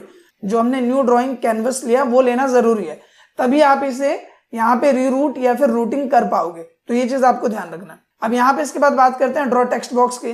तो नॉर्मली अभी जितने भी हमने शेप लिए, अगर मुझे इसके अंदर कुछ भी लिखना है तो मुझे इस पर राइट क्लिक करना पड़ेगा, फिर मैं ऐड टेक्स्ट करूंगा और तब मैं इसके अंदर लिख पाऊंगा। लेकिन मान लो कि आपको सीधा सीधा एक ऐसा बॉक्स चाहिए जिसमें आप सीधा लिख सको, तो इसके लिए हम क्या करेंगे, हम शेप में आते हैं एंड यहाँ पे जो ड्रॉ टेक्स्ट बॉक्स है इस पे क्लिक करना है एंड सिंपली आप देखोगे कि ये बॉक्स आएगा और इसमें सीधा सीधा कर्सर आ जाएगा।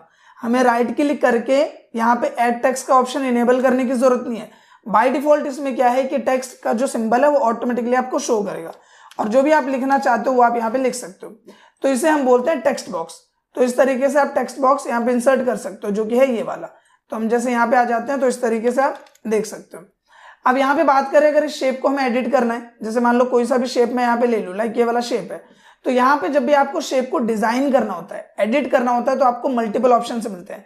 लाइक शेप स्टाइलिंग का ऑप्शन है, तो हम यहाँ पे आए, आप देख सकते हो मल्टीपल शेप ऑप्शंस आपको यहाँ पे मिल जाते हैं, जो कि ऑन स्क्रीन आप देख पा रहे हो। लाइक ये वाला कलर अप्लाई करना है, ये करना है, ये करना है, जो भी आपको अप्लाई करना है वो आपको बाय डिफॉल्ट यहाँ ऑप्शंस मिल जाते हैं, आप वो ऑप्शंस अप्लाई कर सकते हो। साथ ही मान लो मैनुअली अप्लाई करना है तो आप इस तरीके से अप्लाई कर सकते हो, जो कि ऑन स्क्रीन आप देख पा रहे हो। अगर आप मोर फिल कलर्स में जाते हो तो आप यहाँ पे देखोगे जो भी आपको बेटर कलर लगता है वो कलर लाइट से लाइट पोर्शन में और हार्ड से हार्ड पोर्शन में आपको देखने को मिल जाता है। तो जो भी कलर अप्लाई करना है उस पर सिंपली सेलेक्ट और ओके कर दो, वो यहाँ पे अप्लाई हो जाएगा। इसके बाद यहाँ पे और भी ऑप्शंस आपको मिलते हैं, जैसे मान लो कि इसके अंदर आपको कोई पिक्चर डालनी है तो आप पिक्चर पे क्लिक करो एंड करने के बाद मान लो कि स्टॉक इमेज में गए हम और यहाँ से हमें कोई सी भी एक इमेज इसके अंदर डालनी है, लाइक ये वाली है, तो मैंने उसको सेलेक्ट किया और इंसर्ट किया। तो आप देखोगे वो इमेज बिल्कुल फिट होके प्रॉपर उस साइज के अंदर, उस शेप के अंदर आ जाएगा। तो ये भी एक काफी अच्छा फीचर है शेप के अंदर इमेज डालने का। इसके अलावा आपको ग्रेडियंट का ऑप्शन मिल जाता है, जो भी कलर आपने डाला है उस कलर का एक अच्छा खासा ग्रेडियंट आप यहाँ डाल सकते हो। जैसे मैंने ये सेलेक्ट किया और इस कलर का मुझे ग्रेडियंट डालना है, तो आप देखोगे मिक्स फॉर्म में, एक ट्रांजिशन फॉर्म में आपको यहाँ देखने को मिल जाएगा। तो जो भी आपको बेस्ट लगता है वो आप यहाँ पे डाल सकते हो। साथ ही अगर हम टेक्सचर की बात करें तो आप यहाँ पे अलग अलग टेक्सचर्स भी डाल सकते हो, जो भी आपको बेटर लगता है वो आप यहाँ पे अप्लाई कर सकते हो। जैसे हमने ये वाला अप्लाई कर दिया। इसके अलावा हम आउटलाइन की बात करें तो जैसा कि भी आप देखोगे बाय डिफॉल्ट इसका जो आउटलाइन हो ब्लैक है। तो अगर मान लो मुझे इसका आउटलाइन चाहिए ग्रीन, तो मैंने ग्रीन सेलेक्ट किया। इसके बाद अगर इसकी आउटलाइन को आपको मोटा करना है तो आप वेट में जाओगे और यहां जाने के बाद आप इसे मोटा कर सकते हो। सेम लाइक हम यहीं पे जाते हैं और आपको यहाँ एक ऑप्शन मिलता है इस तरीके से, जिसमें आप इसके डिजाइनिंग को थोड़ा और ज्यादा अट्रैक्टिव बना सकते हो। इसके बाद एक ऑप्शन मिलता है आपको शेप इफेक्ट का। आप यहाँ पे जाओगे तो इसमें अलग अलग इफेक्ट आप दे सकते हो। जैसे आपको शेडो देनी है, आप देख पा रहे होंगे कि अलग अलग शेडो हम यहाँ पे अप्लाई कर पा रहे होंगे, जो कि अलग अलग बिहाफ पे आपको नजर आ रहा होगा। इसके अलावा मान लो आपको रिफ्लेक्शन देना है तो आप इस तरीके से एक रिफ्लेक्शन शो कर सकते हो, जो कि ऑन स्क्रीन आप देख पा रहे होंगे। इसके अलावा मान लो कि ग्लो आपको देना है तो आप ऐसे ग्लो दे सकते हो इसके ऊपर में, जैसे ये हम ग्लो दे सकते हैं एक तरह से। इसके अलावा मान लो कि आपको इसके एज को कम करना है, जैसे आप देखोगे एज कम हो जाएंगे, यानी जो इसके किनारे हैं वो कम हो जाएंगे। तो इस तरीके से एक इफेक्ट आप दे सकते हो। आपको 3D रोटेशन करना है तो इस तरीके से आप इसको रोटेट कर सकते हो, जो कि ऑन स्क्रीन आप देख पा रहे हो। तो डिफरेंट वेज आपको मिलते हैं जिसके बिहाफ पे आप एक शेप को इजीली यहाँ पे एडिट कर सकते हो। जैसे अगर हम इसी शेप की बात करें तो अगर मुझे इसको एडिट करना है, लाइक इसका मैं आउटलाइन चेंज कर देता हूँ फिलहाल के लिए, हमने रेड कर दिया और यहाँ पे आते हैं एंड आप देखो कि ये वाला ऑप्शन अब इनेबल है, तो आप इस तरीके से अप्लाई कर सकते हो। कलर इसका भी बहुत ही सिंपल है तो आपको पता ही नहीं चल रहा होगा। तो हम यहाँ पे आते हैं शेप इफेक्ट में एंड अब अगर आप यहाँ पे जाओगे तो आप इसके इफेक्टिंग एनालाइज कर पा रहे होंगे। इसके साथ ही आपको प्रीसेट का भी ऑप्शन यहाँ देखने को मिल जाएगा, जिसमें आप इस तरीके से प्रीसेटिंग इसमें अप्लाई कर सकते हो, जिसमें ये वाला काफी ज्यादा बेटर लग रहा है, ये भी काफी ज्यादा अच्छा लग रहा है। तो इस तरीके से आप यहाँ पे चीजें अप्लाई कर सकते हैं। इसके साथ ही बात करते हैं नेक्स्ट ऑप्शन की, जो कि है वर्ड आर्ट स्टाइल्स। नॉर्मली अगर हम इस टेक्स्ट की बात करें जो हमने इसके अंदर लिखा हुआ है, जैसे मैं थोड़ा सा बढ़ा कर देता हूँ, अगर आपको इसमें कुछ भी स्टाइलिंग करनी है तो आप इन ऑप्शंस का यूज कर सकते हैं। जैसे आप देख सकते हो बने बनाए डिजाइन से जो भी आपको अप्लाई करना है वो आप अप्लाई कर सकते हो। सेम लाइक अगर आपको कोई और कलर अप्लाई करना है तो वो आप यहाँ से कर सकते हो। अगर आपको इस पे कोई आउटलाइन देना है, जैसे येलो कलर का आउटलाइन, ग्रीन कलर का आउटलाइन, तो वो आप दे सकते हो। साथ में मान लो कि अगर आपको कोई इफेक्ट देना है, लाइक इस तरीके से शेडो का इफेक्ट हो गया, ग्लो का इफेक्ट हो गया, तो बहुत ही सिंपल है। आप इसको 1 बाय 1 अप्लाई करोगे तो आप अप्लाई कर लोगे। तो ये बहुत ही सिंपल है, इनमें कोई भी रॉकेट साइंस नहीं है, आप करोगे तो इजीली हो जाएगा। तो इस तरीके से अलग अलग इफेक्ट आप इन पे अप्लाई कर सकते हो। साथ ही यहाँ पे एक ऑप्शन मिलता है टेक्स्ट डायरेक्शन का, जैसे अभी आप देखोगे कि यहाँ पे मैं इसको सेलेक्ट करूँ तो इस तरीके का डायरेक्शन आ जाएगा, यहाँ पे अगर मैं इसे सेलेक्ट करूँ तो इस तरीके का डायरेक्शन आ जाएगा, और अगर हम हॉरिजॉन्टल करें तो नॉर्मल आ जाएगा। साथ ही अगर अलाइन टेक्स्ट की बात करें, जैसे एक शेप है, इसमें हमने टेक्स्ट लिया है, अगर मुझे सीधा सीधा बीच में चाहिए तो ऐसे आ जाएगा, एंड अगर हम बॉटम पे क्लिक करें तो नीचे आ जाएगा।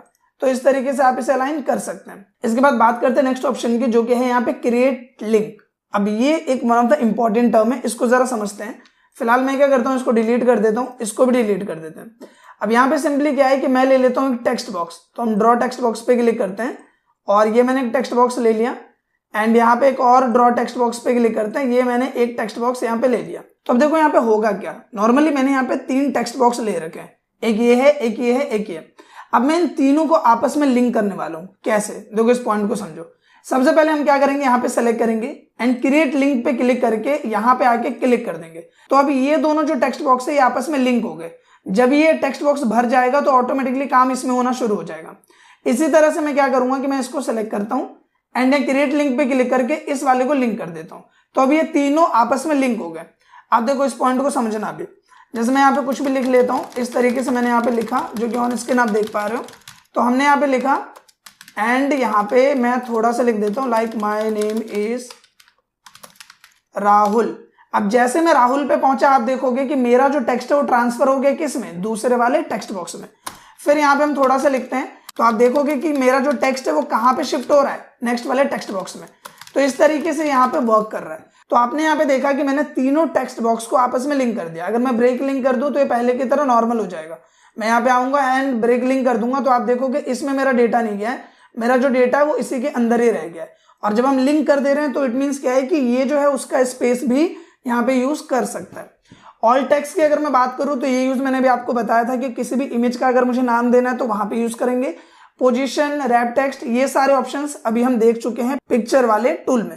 अब दोस्तों बात करते हैं नेक्स्ट टूल की, जो कि है आइकन्स। नॉर्मली अगर हम आइकन्स पे क्लिक करें तो यहाँ पे MS वर्ड आपको डिफरेंट आइकन्स देता है। जब भी हम कोई डॉक्यूमेंट क्रिएट कर रहे होते हैं या फिर मान लो कि हम कोई प्रोजेक्ट पे काम कर रहे हैं, तो यहाँ पे आपको मल्टीपल्स आइकन का ऑप्शन देखने को मिल जाता है। जैसे मान लो मुझे कंप्यूटर से रिलेटेड आइकन चाहिए, मैंने कंप्यूटर लिखा तो कंप्यूटर से रिलेटेड मल्टीपल आइकन्स मुझे देखने को मिल गए। कुछ प्रोग्रामिंग से रिलेटेड है, कुछ वेब से रिलेटेड है, कुछ सिंपल डेमोस्ट्रेशन है, कुछ लैपटॉप जैसा है। तो आप देख सकते हो जो भी मुझे पसंद है मैं सेलेक्ट करूंगा एंड इंसर्ट पे क्लिक करके उसे इंसर्ट कर लूंगा, जो कि ऑन स्क्रीन आप देख पा रहे हो। इसके बाद अगर मुझे मान लो कि इसको चेंज करना है तो आप दिस डिवाइस में जाके स्टॉक इमेजेस में जाके आप इसको रिप्लेस कर सकते हो, या फिर कन्वर्ट टू शेप करना है तो ये नॉर्मल शेप में कन्वर्ट हो जाएगा। तो फिलहाल हमें इनमें से कुछ नहीं करना, हम ये ग्राफिक फॉर्मेट में आते हैं। इसके बाद आपको जो भी कलर वगैरह करना है वो चीज आप यहाँ से कर सकते हो। अगर आपको इसकी आउटलाइनिंग चेंज करना है तो वो आप यहाँ पे चेंज कर सकते हो, जो कि ऑन स्क्रीन आप देख पा रहे हो। या फिर कोई भी इफेक्ट देना है, जो इफेक्ट ऑप्शंस हमने बाकियों में देखे वही ऑप्शंस हमें यहाँ पे भी देखने को मिलेंगे। चाहे हम बात करें पोजीशन की, रैप टेक्स्ट की, ये सभी ऑप्शंस वही हैं जो कि हमने उसमें देखा। तो बस आपको इसे एक बार ट्राई करना है एंड बिलीव मी कि आप इसे अपने आप जरूर कर लोगे। इसके बाद बात करते हैं नेक्स्ट टूल के, जो कि है 3D मॉडल्स। अगर आप 3D मॉडल्स में जाओ तो यहाँ पे आपको 3D में डिफरेंट मॉडल्स देखने को मिलेंगे। अब आप बोलोगे मॉडल्स मतलब क्या है, देखो जैसे कि आप देख रहे हो डायनासोर का एक सिंबल दिख रहा है। तो एक इमेज की हम बात करें तो उसकी एक लेयर होती है, एक साइड हमें उसका दिखता है। लेकिन 3D का मतलब है कि हम चारों तरफ से उसको देख सकते हैं, अलग अलग तरह से प्रीव्यू कर सकते हैं और अलग अलग तरीके से यूज कर सकते हैं। एग्जाम्पल के लिए जैसे मुझे यहाँ पे एक 3D मॉडल चाहिए डायनासोर का, तो मैं डायनासोर लिखूंगा एंड मैं सर्च पे क्लिक करूंगा। तो जैसे मैं सर्च पे क्लिक करूंगा तो आप देखोगे मल्टीपल ऑप्शन मुझे शो कर रहा है। तो मैं यहाँ पे ये वाला ऑप्शन सेलेक्ट करता हूँ एंड इंसर्ट पे क्लिक करता हूँ। इंसर्ट पे क्लिक करने के बाद आप देखोगे 3D मॉडल को यहाँ पे इंसर्ट करना शुरू कर देता है और इसके बाद ये 3D मॉडल यहाँ पे आ जाता है। अब नॉर्मली आप यहाँ पे देख सकते हो कि ये बिल्कुल कितना रियलिस्टिक अभी देखने में लग रहा है और मैं इसको जिस तरीके से चाहूँ मैं इसको 3D मॉडल की तरह यहाँ पे मोड़ सकता हूँ, घुमा सकता हूँ, सारी चीजें कर सकता हूँ। जैसे अभी ऑन स्क्रीन में आपको शो करूँ, जैसे आप यहाँ पे देखोगे कि इसका बिल्कुल 3D डेमोस्ट्रेशन हम यहाँ पे देख पा रहे हैं, बिल्कुल एक 3D रोटेशन की तरह, जो कि ऑन स्क्रीन आपके सामने। तो जिस तरीके से मुझे इसको यूज करना है, जिस तरीके से मुझे इसको रखना है, वो सभी तरीके से मैं इसको यहाँ पे यूज कर सकता हूँ। मान लो मुझे इसको ऐसे चाहिए गिरते हुए दिखाना है तो मैं यहाँ पे इसको गिरते हुए दिखा सकता हूँ, या फिर मान लो कि मुझे इस तरीके से इसको दिखाना है तो इस तरीके से दिखा सकता हूँ। तो जैसे मुझे इसको यहाँ पे शो करना है उस वे में मैं इसको यहाँ पे शो कर सकता हूँ। इसके साथ ही मल्टीपल ऑप्शंस आपको यहाँ से भी देखने को मिलते हैं, तो जिस तरीके से आप इसे यूज करना चाहो आप इसे यहाँ पे सिंपली कर सकते हो। इसके साथ ही वही सब बेसिक ऑप्शंस आपको यहाँ पे भी देखने को मिल जाते हैं, जो कि आप सिंपली यूज करोगे तो आप इसे इजीली यूज कर पाओगे। अब यहाँ पे बात करते हैं नेक्स्ट टूल की, जो कि है स्मार्ट आर्ट। ये भी एक one of the important option है। जब हम स्मार्ट आर्ट की बात करें तो इसमें हम इमेज और टेक्स्ट इन दोनों के कॉम्बिनेशन से अलग अलग बिहाफ पे डेटा को रिप्रेजेंट कर सकते हैं। एग्जाम्पल के लिए जिसमें यहाँ पे आया एंड मैंने ये वाला एक फॉर्मेट चूज किया और मैंने ओके किया, तो अब यहाँ पे क्या आप देखोगे मेरे पास 4 बॉक्सेस है और इसमें इमेज का ऑप्शन है। जैसे मैंने यहाँ पे क्लिक किया, स्टॉक इमेज में गया एंड यहाँ पे सिंपली मैं कंप्यूटर लिखता हूँ और मैं कोई सा भी एक कंप्यूटर से रिलेटेड कोई एक चीज यहाँ पे चूज कर लेता हूँ। लाइक मैंने ये चूज किया, मैंने इंसर्ट कर दिया, तो वो इमेज यहाँ पे आ गई और मैंने यहाँ पे लिख दिया लैपटॉप इस तरह से। फिर मैंने ये इमेज सेलेक्ट किया, मैं स्टॉक इमेज में गया एंड मान लो मैंने यहाँ पे लिख दिया जिम, तो मैंने ये सेलेक्ट किया और मैंने कर दिया इंसर्ट, तो यहाँ पे नॉर्मली इमेज आ जाएगी और मैं यहाँ पे इससे रिलेटेड एक कैप्शन यहाँ पे दे सकता हूँ। तो इस तरीके से आप इमेज और टेक्स्ट का कॉम्बिनेशन यहाँ अप्लाई कर सकते हैं। साथ ही यहाँ पे एक और पॉइंट और समझना है, जैसे आप यहाँ पे देखोगे कि अभी आपको 4 ही यहाँ पे ऑप्शन आ रहे हैं। जब आप इस टेक्स्ट पेन पे क्लिक करते हो तो आप 4 से ज्यादा ऑप्शन ले सकते हो। जैसे आप यहाँ पे एंड वाले पे आए, आपने एंटर प्रेस किया तो देखो 5 हो गए, फिर एंटर प्रेस किया 6, फिर एंटर 7, 8, 9, 10, तो जितने आप एंटर प्रेस करते जाओगे उतने ऑप्शन बढ़ते जाएंगे। अगर आप माइनस करोगे तो उतने ही ऑप्शन यहाँ से क्या होंगे, कम होते जाएंगे। जैसे मुझे 3 ही रखना है तो मैंने 3 ही रखा। साथ ही मैं यहाँ से भी एडिट कर सकता हूँ। जैसे मैं यहाँ पे आऊँ और मान लो कि मुझे यहाँ पे लिखना है कंप्यूटर, इस तरह से लिखना है। जैसे मुझे लिखना है एक्सरसाइजेस, इस तरह से मुझे लिखना है, तो ये मैंने लिख दिया। सेम लाइक मुझे यहाँ पे कोई इमेज अप्लाई करनी है तो मैंने यहीं से क्लिक किया, स्टॉक इमेज में गए और कोई से भी एक इमेज मैंने यहाँ पे सेलेक्ट कर लिया इस तरह से, और उससे रिलेटेड जो भी मुझे कैप्शन देना वो मैं यहाँ पे दे सकता हूँ। तो इस तरीके से इमेज का एक कॉम्बिनेशन आप यहाँ पे ले सकते हो। साथ ही यहाँ पे भी सेम आपको अलग अलग एडिटिंग ऑप्शन मिल जाते हैं। जैसे इस तरीके से कलरिंग मैनेज कर सकते हो, तो यहाँ पे आपको डिफरेंट लेआउट्स मिल जाते हैं। जो भी आपको बेटर लगता है वो आप पसंद कर सकते हो। सेम लाइक यहाँ से भी आप लेआउट्स वगैरह चेंज कर सकते हो। जैसे आप देख सकते हो मल्टीपल लेआउट्स ऑप्शंस आपको मिल जाते हैं। और यहाँ पे भी आपको ग्राफिक्स से रिलेटेड ऑप्शन मिल जाता है। लाइक आपको बुलेट्स ऐड करने हैं तो आप इस तरीके से बुलेट ऐड कर सकते हो। आपको शेप ऐड करना है तो इस तरीके से शेप ऐड कर सकते हो। टेक्स्ट पेन जो मैंने यहाँ से क्लिक करके एक्टिवेट किया था वो आप यहाँ से कर सकते हो। तो मल्टीपल ऑप्शंस है जो कि आप एक सिंगल क्लिक में यूज कर पाओगे। सेम लाइक आपको फॉर्मेट करना है, जैसे शेप वगैरह हमने फॉर्मेट किया उसी तरीके से आप इसे भी फॉर्मेट कर सकते हो। इसके साथ ही स्मार्ट आर्ट का एक और फीचर है जो कि आपके लिए जानना जरूरी है। नॉर्मली बाकी ऑप्शंस तो आप सिंगल क्लिक करके यूज कर लोगे, लेकिन यहाँ पे एक ट्रिक है जो कि मैं आपको बताना चाहूंगा। देखो जैसे यहाँ पे एक ऑप्शन है हिराची का। अगर हम इस तरीके से ऑप्शंस की बात करें, जैसे हमने इसमें से ये वाला चूज किया और ओके कर दिया, अब आप देखोगे कि इस तरीके का फॉर्मेट यहाँ पे बना हुआ है। तो सिंपली मैं क्या करता हूँ, यहाँ पे टेक्स्ट पेन पे क्लिक करता हूँ और यहाँ पे मैं इस पूरे को करता हूँ डिलीट। पूरे को डिलीट कर दिया तो यहाँ पे मैं लिखता हूँ कंप्यूटर। मैंने क्या लिखा, कंप्यूटर, ठीक है। एंटर प्रेस किया तो देखो ये इसके साथ में आ रहा है। अब मुझे क्या करना है कि जो भी इसके बाद ये आया है मुझे इसको इसका पार्ट बनाना है। तो मैं टैब की प्रेस करूंगा तो ये इसका पार्ट बन जाएगा। जैसे मैंने एक पार्ट बनाया इसका इनपुट, फिर एंटर किया तो इसका एक पार्ट बन गया आउटपुट, इस तरह से आ गया। अब मुझे मान लो आउटपुट के 3 पार्ट बनाने हैं, तो मैंने एंटर प्रेस किया तो आउटपुट के ये साथ में आ रहा है। आप देखोगे आउटपुट के साइड में आ रहा है। मुझे क्या करना है, आउटपुट के पार्ट बनाने हैं, तो मैं यहाँ पे टैब प्रेस कर दूंगा। जैसे टैब प्रेस करूंगा तो वो आउटपुट का पार्ट बन गया। एक पार्ट मैंने बना दिया यहाँ पे स्पीकर, एक पार्ट मैंने बना दिया यहाँ पे मॉनिटर, एक पार्ट मैंने बना दिया प्रिंटर। तो आउटपुट के 3 पार्ट बने। सेम लाइक मुझे इनपुट के 3 पार्ट बनाने हैं, तो मैं एरो की मदद से ऊपर गया और इनपुट के बाद मैंने एंटर प्रेस किया तो ये इनपुट के साइड में आ रहा है। आपको टैब की प्रेस करना है तो इनपुट का पार्ट बन जाएगा। हमने डाला कीबोर्ड, हमने डाला माउस और हमने लिख दिया स्कैनर। तो आप देखोगे इस तरीके से आप हिराची करके और जो ऑप्शन है उनका यूज कर सकते हो। ये जो ट्रिक है मैंने ये आपको होम टैब में आपको याद होगा कि जब हम नंबरिंग पढ़ रहे थे तो वहां पे भी मैंने ये ट्रिक आपको बताई थी और उसी ट्रिक का यूज हमने यहाँ पे किया है। आई होप कि ये पॉइंट आपको क्लियर हो गया होगा। अब यहाँ पे बात करते हैं नेक्स्ट टूल की जो कि है चार्ट ऑप्शन।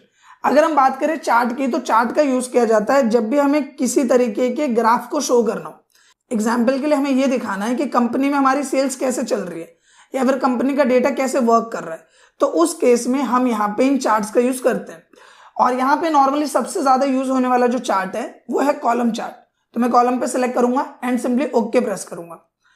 तो जैसे मैं ओके प्रेस करूंगा यहाँ पे एक चार्ट आ जाएगा और इसके साथ में आ जाएगा एक एक्सेल शीट जो कि ऑन स्क्रीन आप देख पा रहे हो। अब इसमें जो सबसे पहला सेक्शन है वो रिप्रेजेंट करता है आपके इन टर्म्स को। तो यहाँ पे देखो सबसे पहले हम क्या करते हैं, अलग अलग डिपार्टमेंट डाल देते हैं। जैसे मैंने डाला ग्रोसरी और दूसरा मैं डाल देता हूँ यहाँ पे गारमेंट का डेटा है, तीसरा मैंने डाला यहाँ पे इलेक्ट्रॉनिक्स का डेटा है, एंड चौथा मैंने यहाँ पे डाल दिया कोई भी और टर्म हम डाल देते हैं, लाइक हमने डाला किड्स का डिपार्टमेंटल।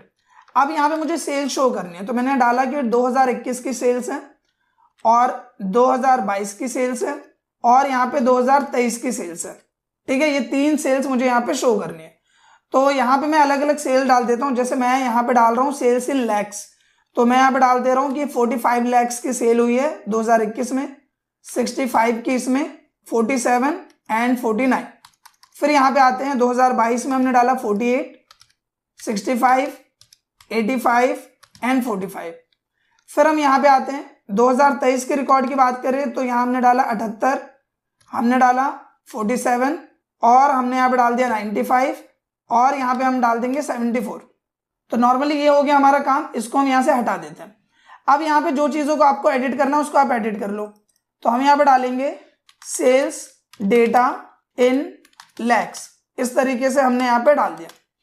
ठीक है, और इसके बाद जिस भी पोर्शन को आपको एडिट करना है उस पोर्शन को आप यहाँ पे एडिट कर सकते हो। एग्जाम्पल के लिए मैं यहाँ पे सबसे पहले तो आपको कई सारे स्टाइल्स मिलते हैं, तो जो भी स्टाइल आपको बेटर लगता है वो स्टाइल आप इस पर अप्लाई कर दो। इसके बाद मान लो इसका कलर आपको सही नहीं लग रहा, तो आपने इसको सेलेक्ट किया, फॉर्मेट में गए और जो भी कलर आपको अप्लाई करना है, ये सब चीजें तो हमने शेप में देख ही ली है, वो कलर आप यहाँ से अप्लाई कर सकते हो। लाइक मैंने ग्रीन दे दिया, यहाँ पे इसको सेलेक्ट किया और यहाँ पे इसके लिए रेड दे दिया, यहाँ पे इसको सेलेक्ट किया और यहाँ पे इसके लिए हम दे देते हैं ये वाला कलर। फिर इसके जो ग्रेडिंग्स है, जो आउटलाइंस है, इसको सेलेक्ट करेंगे, यहाँ पे आके इसको हम दे देंगे व्हाइट कलर। फिर अंदर वाले को सेलेक्ट करेंगे, हमने इसके लिए भी दे दिया व्हाइट कलर। फिर हम इसको सेलेक्ट करते हैं, सेलेक्ट करने के बाद इसको सबसे पहले तो हम कर देंगे यहाँ से बोल्ड और फिर इसको हम एक लेवल बढ़ा कर देते हैं। हमने इसको भी सेलेक्ट किया, हम इसे करेंगे बोल्ड और एक लेवल कर देंगे बड़ा, इस तरह से। और इसके बाद जो भी हमारा ये बैकग्राउंड का कलर है हम इसको सेलेक्ट करेंगे, फॉर्मेट में जाएंगे और जो भी कलर आपको बेटर लगता है, लाइक ये बेटर लग रहा है, ये लग रहा है, या जो भी आपको बेटर लग रहा है वो कलर आप यहाँ पे अप्लाई कर सकते हैं। तो इस तरीके से जो भी आपका चार्ट है वो आप इजीली डिजाइन कर सकते हैं, जो कि ऑन स्क्रीन आप देख पा रहे हैं। इसके साथ ही अगर मान लो कि अगर आपको कोई और लेआउट चाहिए, जैसे आप देखोगे क्विक लेआउट का ऑप्शन है, तो आपको यहाँ मल्टीपल लेआउट मिल जाता है। जैसे इस तरीके का लेआउट है जिसमें नंबरिंग भी शो कर रहा है, जैसे इस तरीके का लेआउट है, या ये वाला लेआउट हो गया। तो मल्टीपल लेआउट से जो भी आपको बेटर लगता है अपने वर्क पर्पस के बिहाफ पे, वो आप यहाँ पे चूज कर सकते हैं। मुझे सबसे ज्यादा बेटर ये लगता है तो हम इस वाले को चूज कर लेते हैं। सेम लाइक अगर मान लो आपको कोई डेटा एडिट करना है तो आप यहाँ पे एडिट डेटा पे क्लिक करोगे और आपकी जो एक्सेल की शीट है वो यहाँ पे ओपन हो जाएगी। मान लो ये जो डेटा है 74, इसको मुझे करना है 99, तो यहाँ पे आप इस तरीके से डेटा को एडिट कर सकते हैं। इसके साथ ही अगर मान लो आपको चार्ट का टाइप चेंज करना है तो आप यहीं पे आओगे और मान लो अगर आपको कोई दूसरा चार्ट चाहिए, जैसे लाइन वाला चार्ट चाहिए, पाई चाहिए, बार वाला चार्ट चाहिए या फिर एरिया चाहिए, तो मल्टीपल चार्ट ऑप्शंस आपको देखने को मिल जाते हैं। तो जो भी आपको बेटर लगता है वो चार्ट आप यहाँ से चूज कर सकते हैं। फॉर एग्जाम्पल हम यहाँ कॉम्बो वाला चूज करते हैं, हम ओके करते हैं, तो इस तरीके का डेटा ये आ गया कुछ इस तरीके से आपके सामने। या फिर नॉर्मली आप यहीं पे गए और मान लो कि फनल वाला आप चूज कर सकते हो, वाटरफॉल चूज कर सकते हो, हमने ये सेलेक्ट किया और ओके कर दिया, तो इस तरीके का डेटा आ जाएगा कि ग्रोसरी का रेशियो इतना है, गारमेंट का इतना है, इलेक्ट्रॉनिक का इतना है, किड्स का इतना है। तो इस तरीके से जो हमारा डेटा है वो यहाँ पे आ जाएगा। तो फिलहाल इन सब डेटा के बिहाफ पे जो सबसे ज्यादा बेटर है वो है कॉलम्स का, तो हम इसी को चूज करेंगे और कर देंगे ओके, और वो वाला डेटा हमारे सामने आ जाएगा। सो आई होप कि दोस्तों चार्ट टूल बार भी आपको क्लियर हो गया होगा। इसके साथ ही यहाँ पे एक ऑप्शन मिलता है स्क्रीनशॉट का, जिसपे क्लिक करके आप स्क्रीनशॉट ले सकते हैं। फॉर एग्जाम्पल मुझे स्क्रीन क्लिपिंग पे क्लिक करूंगा और आप देखोगे कि स्क्रीन को मैं अपने हिसाब से यहाँ पे कैप्चर कर सकता हूँ, और ये जो स्क्रीन मैंने जिसको अभी सेलेक्ट किया वो यहाँ कैप्चर होके मेरे सामने आ गया है, जो कि ऑन स्क्रीन आप देख पा रहे हो। और फिर जैसे आपने पिक्चर को एडिट किया वैसे सेम आप इसे भी एडिट कर सकते हैं। अब बात करते हैं नेक्स्ट टूल की, जो कि है ऑनलाइन वीडियोस का। इस टूल की मदद से आप डिफरेंट प्लेटफॉर्म, जैसे कि मैं बात करूं यूट्यूब से आप यहाँ पे कोई भी वीडियो इंपोर्ट कर सकते हैं। फॉर एग्जाम्पल जैसे मैं यहाँ पे आऊं और यहाँ पे मान लो कि मैं कोई सी भी एक वीडियो ओपन कर, फॉर एग्जाम्पल मैंने इस वाली वीडियो पे क्लिक किया एंड इसका जो URL है वो मैंने कॉपी कर लिया। कॉपी करने के बाद मैं सिंपली यहाँ पे आता हूँ एंड यहाँ ऑनलाइन वीडियो पे क्लिक करके मैं इसको कर देता हूँ पेस्ट, और मैं इंसर्ट पे जैसे ही क्लिक करूंगा वो वीडियो अपने थंबनेल के साथ यहाँ पे आ जाएगा। और जब मैं इस पे प्ले पे क्लिक करूंगा तो वो वीडियो यहाँ पे प्ले होना स्टार्ट हो जाएगा, जो कि ऑन स्क्रीन आप देख पा रहे हो। तो इस तरीके से आप इस वाले टूल का यूज कर सकते हैं। मतलब अगर आपको किसी भी दूसरे प्लेटफॉर्म से अपने डॉक्यूमेंट में कोई वीडियो लेके आना है तो उसके लिए आप इसका यूज कर सकते हैं। अब बात करते हैं नेक्स्ट कैटेगरी की, जो कि है लिंक्स का। नॉर्मली अगर हम बात करें लिंक्स की तो इसमें 3 मेनली ऑप्शन है, एक है लिंक, एक है बुकमार्क और एक है क्रॉस रेफरेंस। पहले के जो सॉफ्टवेयर हैं उनमें हाइपरलिंक लिख के आता था, लेकिन अब यहाँ पे लिख के आता है लिंक। तो अगर मैं लिंक पे यहाँ पे क्लिक करूं तो मैं यहाँ पे डिफरेंट प्लेसेस से यहाँ पे एक एक्सेस दे सकता हूं। कहने का मतलब मेरा क्या है, जैसे मान लो कि मैं चाहता हूं कि कोई भी यहाँ पे अगर पिक्चर्स पे क्लिक करे, जैसे मेरी एक लाइब्रेरी है और मैंने यहाँ पे लिख दिया है कि कोई भी अगर पिक्चर पे क्लिक करे तो वो मेरी पिक्चर लाइब्रेरी में पहुंच जाए। तो मैं यहाँ पे इसको सेलेक्ट करूंगा और सेलेक्ट करने के बाद हम जाएंगे यहाँ लिंक पे। लिंक पे क्लिक करने के बाद आप देखोगे जो डिफरेंट लोकेशन है वो आपको यहाँ पे शो कर देगा। तो हमें क्या करना है, हमें चाहिए पिक्चर वाला ऑप्शन। तो हम यहाँ पे आएंगे एंड यहाँ पे हम जाएंगे पिक्चर लाइब्रेरी में। तो हम यहाँ पे सिंपली आ जाते हैं पिक्चर लाइब्रेरी पे और यहाँ पे मैं चाहता हूँ कोई भी क्लिक करे तो स्क्रीनशॉट वाले फोल्डर पे आ जाए। तो मैं यहाँ पे स्क्रीनशॉट को सेलेक्ट करूंगा और कर दूंगा ओके। तो अब जो भी यहाँ पे आएगा एंड कंट्रोल को होल्ड करके जब क्लिक प्रेस करेगा, यस करेगा, तो आप देखोगे वो सीधा सीधा मेरे पिक्चर लाइब्रेरी में पहुंच जाएगा। तो इस तरीके से आप किसी भी टेक्स्ट पर एक लिंक अप्लाई कर सकते हैं, जो कि अभी हमने नोटिस किया। आई होप कि ये पॉइंट आपको क्लियर हो पा रहा होगा। अब यहाँ पे बात करते हैं दूसरे पॉइंट की, जो कि है बुकमार्क। बुकमार्क यूज किया जाता है हाईलाइटिंग के लिए, एक तरीके से किसी भी प्लेस को मार्क करके याद रखने के लिए। कहने का मतलब जैसे मान लो कि हमने एक पैराग्राफ लिया 10 बाय 10 का, ठीक है। तो मान लो कि आप ये बुक पढ़ रहे हो और बुक पढ़ते पढ़ते आपको ये वाला जो वर्ड है ये लगा कि मुझे इसके बारे में देखना है, चाहे इसका मीनिंग है या इससे रिलेटेड कोई इन्फॉर्मेशन देखनी है। तो अब आप यहाँ पे क्या कर सकते हो कि आप बुकमार्क में जाओगे और इसको आप बुकमार्क कर दोगे। तो मैंने बोला यहाँ पे बुकमार्क कर देता हूं मैं AB के नाम से और मैंने कर दिया ऐड। इसके बाद फिर मैं नीचे आया पढ़ते पढ़ते और पढ़ते पढ़ते मैंने देखा कि यहाँ पे लिखा हुआ है अपीयर्स, मुझे इसको भी मार्क करके रखना है। तो मैंने सेलेक्ट किया एंड मैं बुकमार्क पे क्लिक कर दूंगा और मैं इसको लिख दूंगा AB2 के नाम से। मैंने कर दिया इसको ऐड। तो जैसे मैं इसको ऐड कर देता हूं तो ये भी क्या हो जाएगा, मार्क हो जाएगा। अब इसका फायदा देखो क्या है, जैसे मान लो कि अगले दिन मैं आया और मुझे देखना है कि मैंने कल क्या क्या चीजें मार्क करी थी, तो मैं बुकमार्क पे क्लिक करूंगा और मैं जैसे यहाँ पे AB पे क्लिक करके गो टू पे क्लिक करूंगा, आप देखोगे मैं सीधा सीधा यहाँ पे पहुंच जाऊंगा कॉम्प्लीमेंट पे। अगर मैं AB2 पे जाऊं और मैं गो टू पे क्लिक करूं तो मैं सीधा सीधा यहाँ पहुंच जाऊंगा। तो बुकमार्क का मतलब क्या होता है, एक तरीके का रेफरेंस देना कि दोबारा अगर मुझे उस प्लेस पे जाना है तो वो चीज इजीली पॉसिबल हो पाए, मुझे एक एक करके ढूंढने की जरूरत ना पड़े। तो इस तरीके से आप बुकमार्क का यूज कर सकते हैं। अब यहाँ पे बात करते हैं नेक्स्ट टूल की, जो कि है क्रॉस रेफरेंस। अब ये क्रॉस रेफरेंस क्या होता है, देखो नॉर्मली जब भी हम नोट्स बनाते हैं या डॉक्यूमेंट क्रिएट करते हैं तो उनमें मान लो कि हमें चैप्टर्स पे एक्सेस करना होता है या फिर मान लो कि हमें किसी पार्टिकुलर प्लेस पे एक्सेस करना है, तो उसके लिए हम क्या करते हैं कि हम एक लिंक फॉर्मेशन बनाते हैं जिसको बोलते हैं क्रॉस रेफरेंस। एग्जाम्पल के लिए तो मैं यहाँ पे आया, मैं होम में जाऊंगा और एक हेडिंग दे दूंगा। तो मैं यहाँ पे आया और मैंने लिखा chapter 1 first day of MS word. फिर मैं नीचे आया, नीचे आते आते मान लो चैप्टर यहाँ खत्म हो गया। फिर यहाँ पे मैंने एक और हेडिंग दी, मैंने यहाँ पे लिखा चैप्टर 2 इस तरीके से और मैं लिख देता हूं second day of MS word, ठीक है। फिर मान लो हम इसी तरीके से नीचे आए, नीचे आने के बाद हम यहाँ पे आते हैं और यहाँ पे हम लिखते हैं chapter 3 third day of MS word. तो हमने यहाँ पे ये लिखा, लिखने के बाद इसको भी मैं क्या करता हूँ, हेडिंग में कन्वर्ट कर देता हूँ। तो अब यहाँ पे नॉर्मली आप देखोगे मैंने लिखे हैं 3 चैप्टर्स। अब अगर मैं एक एक करके चैप्टर ढूंढूं तो मुझे स्क्रॉल करते हुए नीचे जाना पड़ेगा। फिर ये आया चैप्टर 2, फिर स्क्रॉल करते हुए आए, फिर आए नीचे, तो फिर आया मैं चैप्टर 3 पे। तो मुझे एक एक करके ढूंढने में कितनी दिक्कत हो रही है, और ये तो फिर भी 3 चैप्टर्स है। मान लो मेरे पास अगर यहाँ पे 30 चैप्टर्स है तो अगर मैं एक एक करके ढूंढूंगा तो मुझे कितनी दिक्कत होगी। तो इस तरीके से जब हम हेडिंग दे देते हैं तो यहाँ पे नॉर्मली हम करते क्या है कि हम यहाँ पे यूज करते हैं क्रॉस रेफरेंस का। इंसर्ट में आए, क्रॉस रेफरेंस पे आए और यहाँ पे मैंने सब में क्या दिया, मैंने दिया हेडिंग। तो मैं हेडिंग यहाँ पे सेलेक्ट करूंगा, चैप्टर 1 दिया है, chapter 1 first day of MS word, इसको सेलेक्ट किया, इंसर्ट करेंगे। फिर चैप्टर 2 इंसर्ट, फिर चैप्टर 3 इंसर्ट। अब मैंने तीनों चैप्टर यहाँ पे इंसर्ट कर दिया। तो नॉर्मली आप देख सकते हो कि मैंने जो तीनों चैप्टर्स है वो क्रॉस रेफरेंस की मदद से यहाँ पे अप्लाई कर दिया। अब यहाँ पे क्या करता हूँ कि ये वाला जो पेज है मैं कंट्रोल एंटर करता हूँ ताकि ये दूसरे पेज से चालू हो और फर्स्ट पेज में हमारा कंटेंट आ जाए। अब देखो अगर मैं चैप्टर 2 पे जाना चाहता हूँ, मैं यहाँ पे एक कर्सर को लेके आऊंगा, ये बोलेगा कंट्रोल और क्लिक प्रेस करो। मैंने कंट्रोल की को दबाया, क्लिक प्रेस किया, सीधा सीधा कहां पहुंच गया, चैप्टर 2 पे। इसके साथ ही मैं यहाँ पे आया, कंट्रोल होम की प्रेस किया, टॉप पे आ गया। फिर चैप्टर 3 पे जाना है, कंट्रोल की को होल्ड किया, चैप्टर 3 पे प्रेस किया, सीधा चैप्टर 3 पे पहुंच गए। कंट्रोल की को होल्ड करके होम दबाया, सीधा टॉप में आ गया। तो इस तरीके से आपने देखा क्रॉस रेफरेंस से मैंने एक तरीके का रेफरेंस लगा दिया उस चैप्टर पे, जहां पे मुझे सिर्फ एक सिंगल क्लिक करना पड़ रहा है मेरे इस कंटेंट पे और मैं सीधा सीधा वहां पे पहुंच जा रहा हूं। तो ये बेनिफिट होता है क्रॉस रेफरेंस का, और ये बहुत ही ज्यादा यूज किया जाता है जब हमारे पास एक लार्ज डेटा हो, तो वहां पे इसका काफी ज्यादा यूज किया जाता है।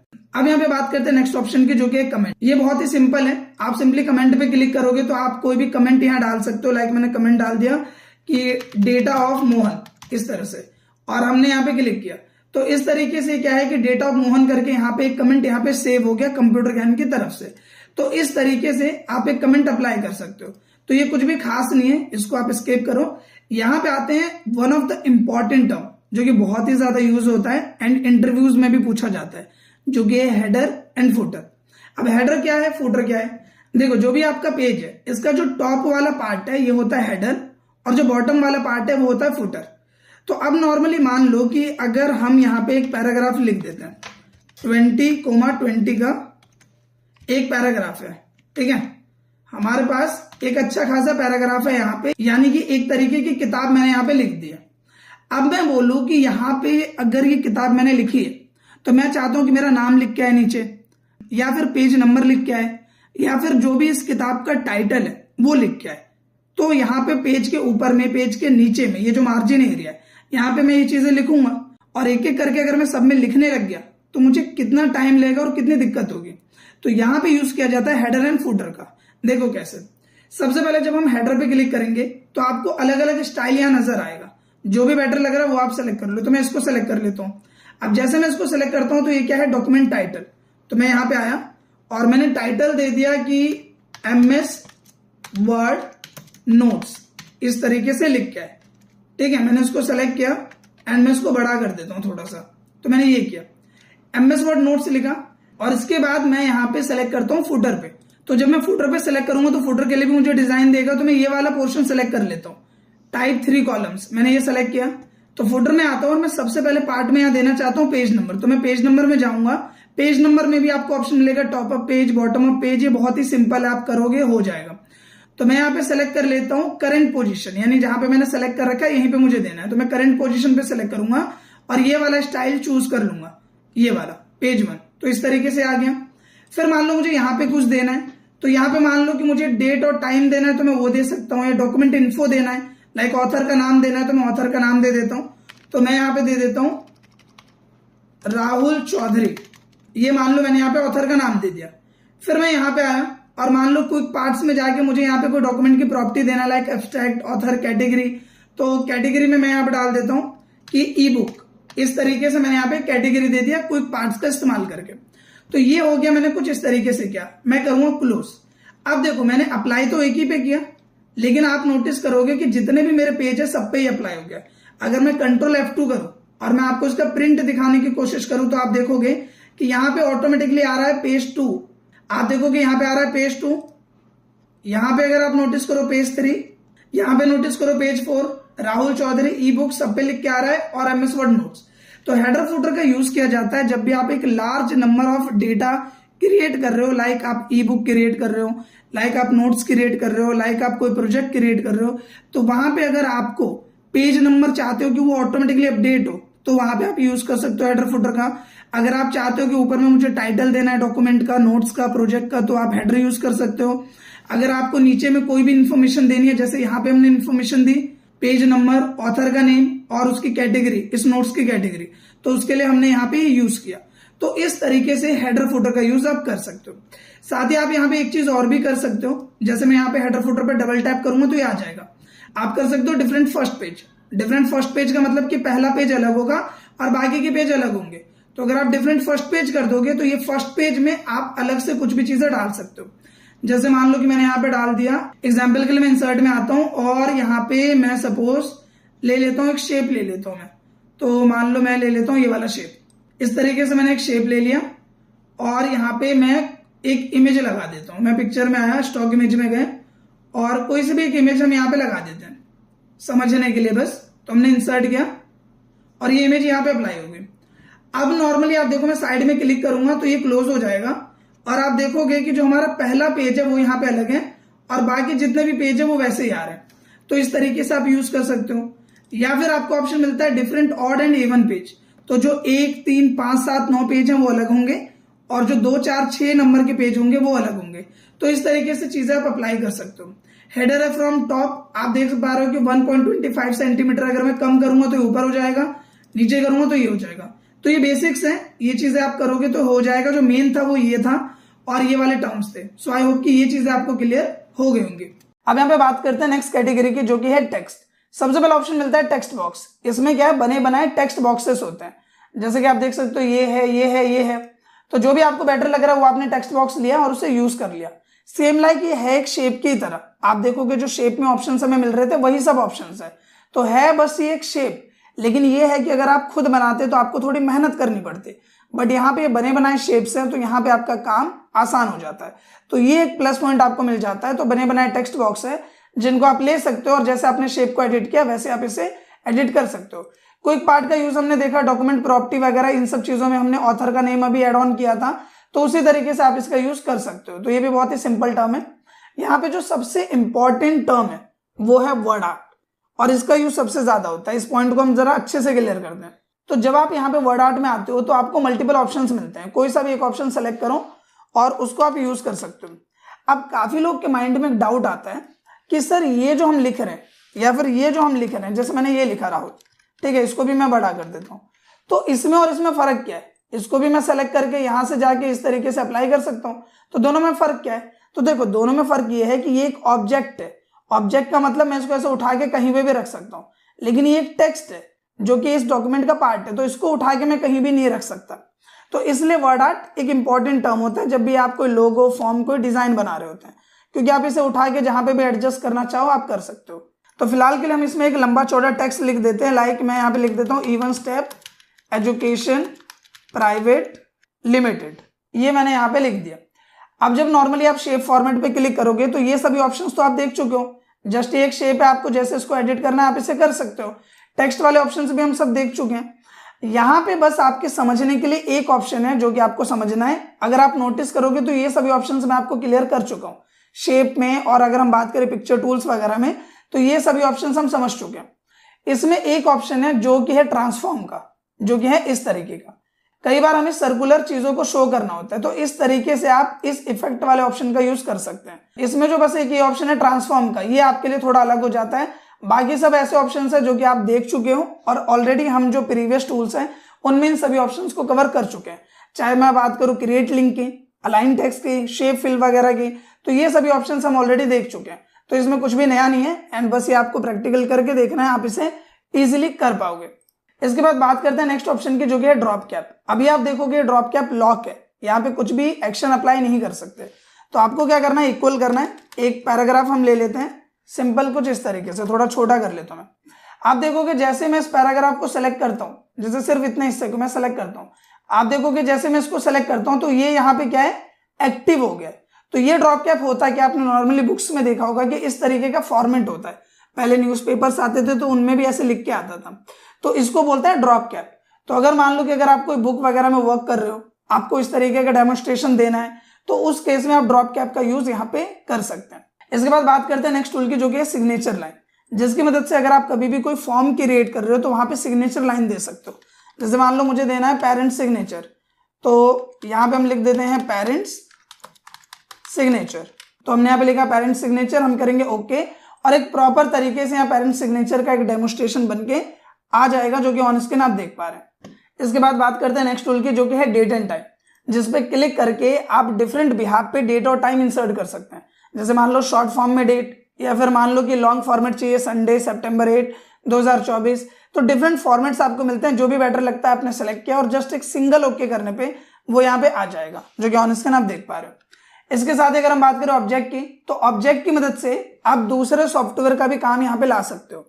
जैसे मान लो कि जब आप सिंपली ऑब्जेक्ट पे क्लिक करते हो और मान लो कि आपको पावर पॉइंट का कोई काम यहाँ पे लेके आना है, तो आप यहाँ से सिंपली पावर पॉइंट पे जा सकते हो। जैसे हम थोड़ा सा ड्रैग करेंगे तो आपको ऑप्शन मिलेगा माइक्रोसॉफ्ट पावर पॉइंट प्रेजेंटेशन का, आपने क्लिक किया और करेंगे ओके। जैसे मैं ओके करूंगा आप देखोगे मैं पावर पॉइंट यहाँ पे ओपन कर पा रहा हूँ।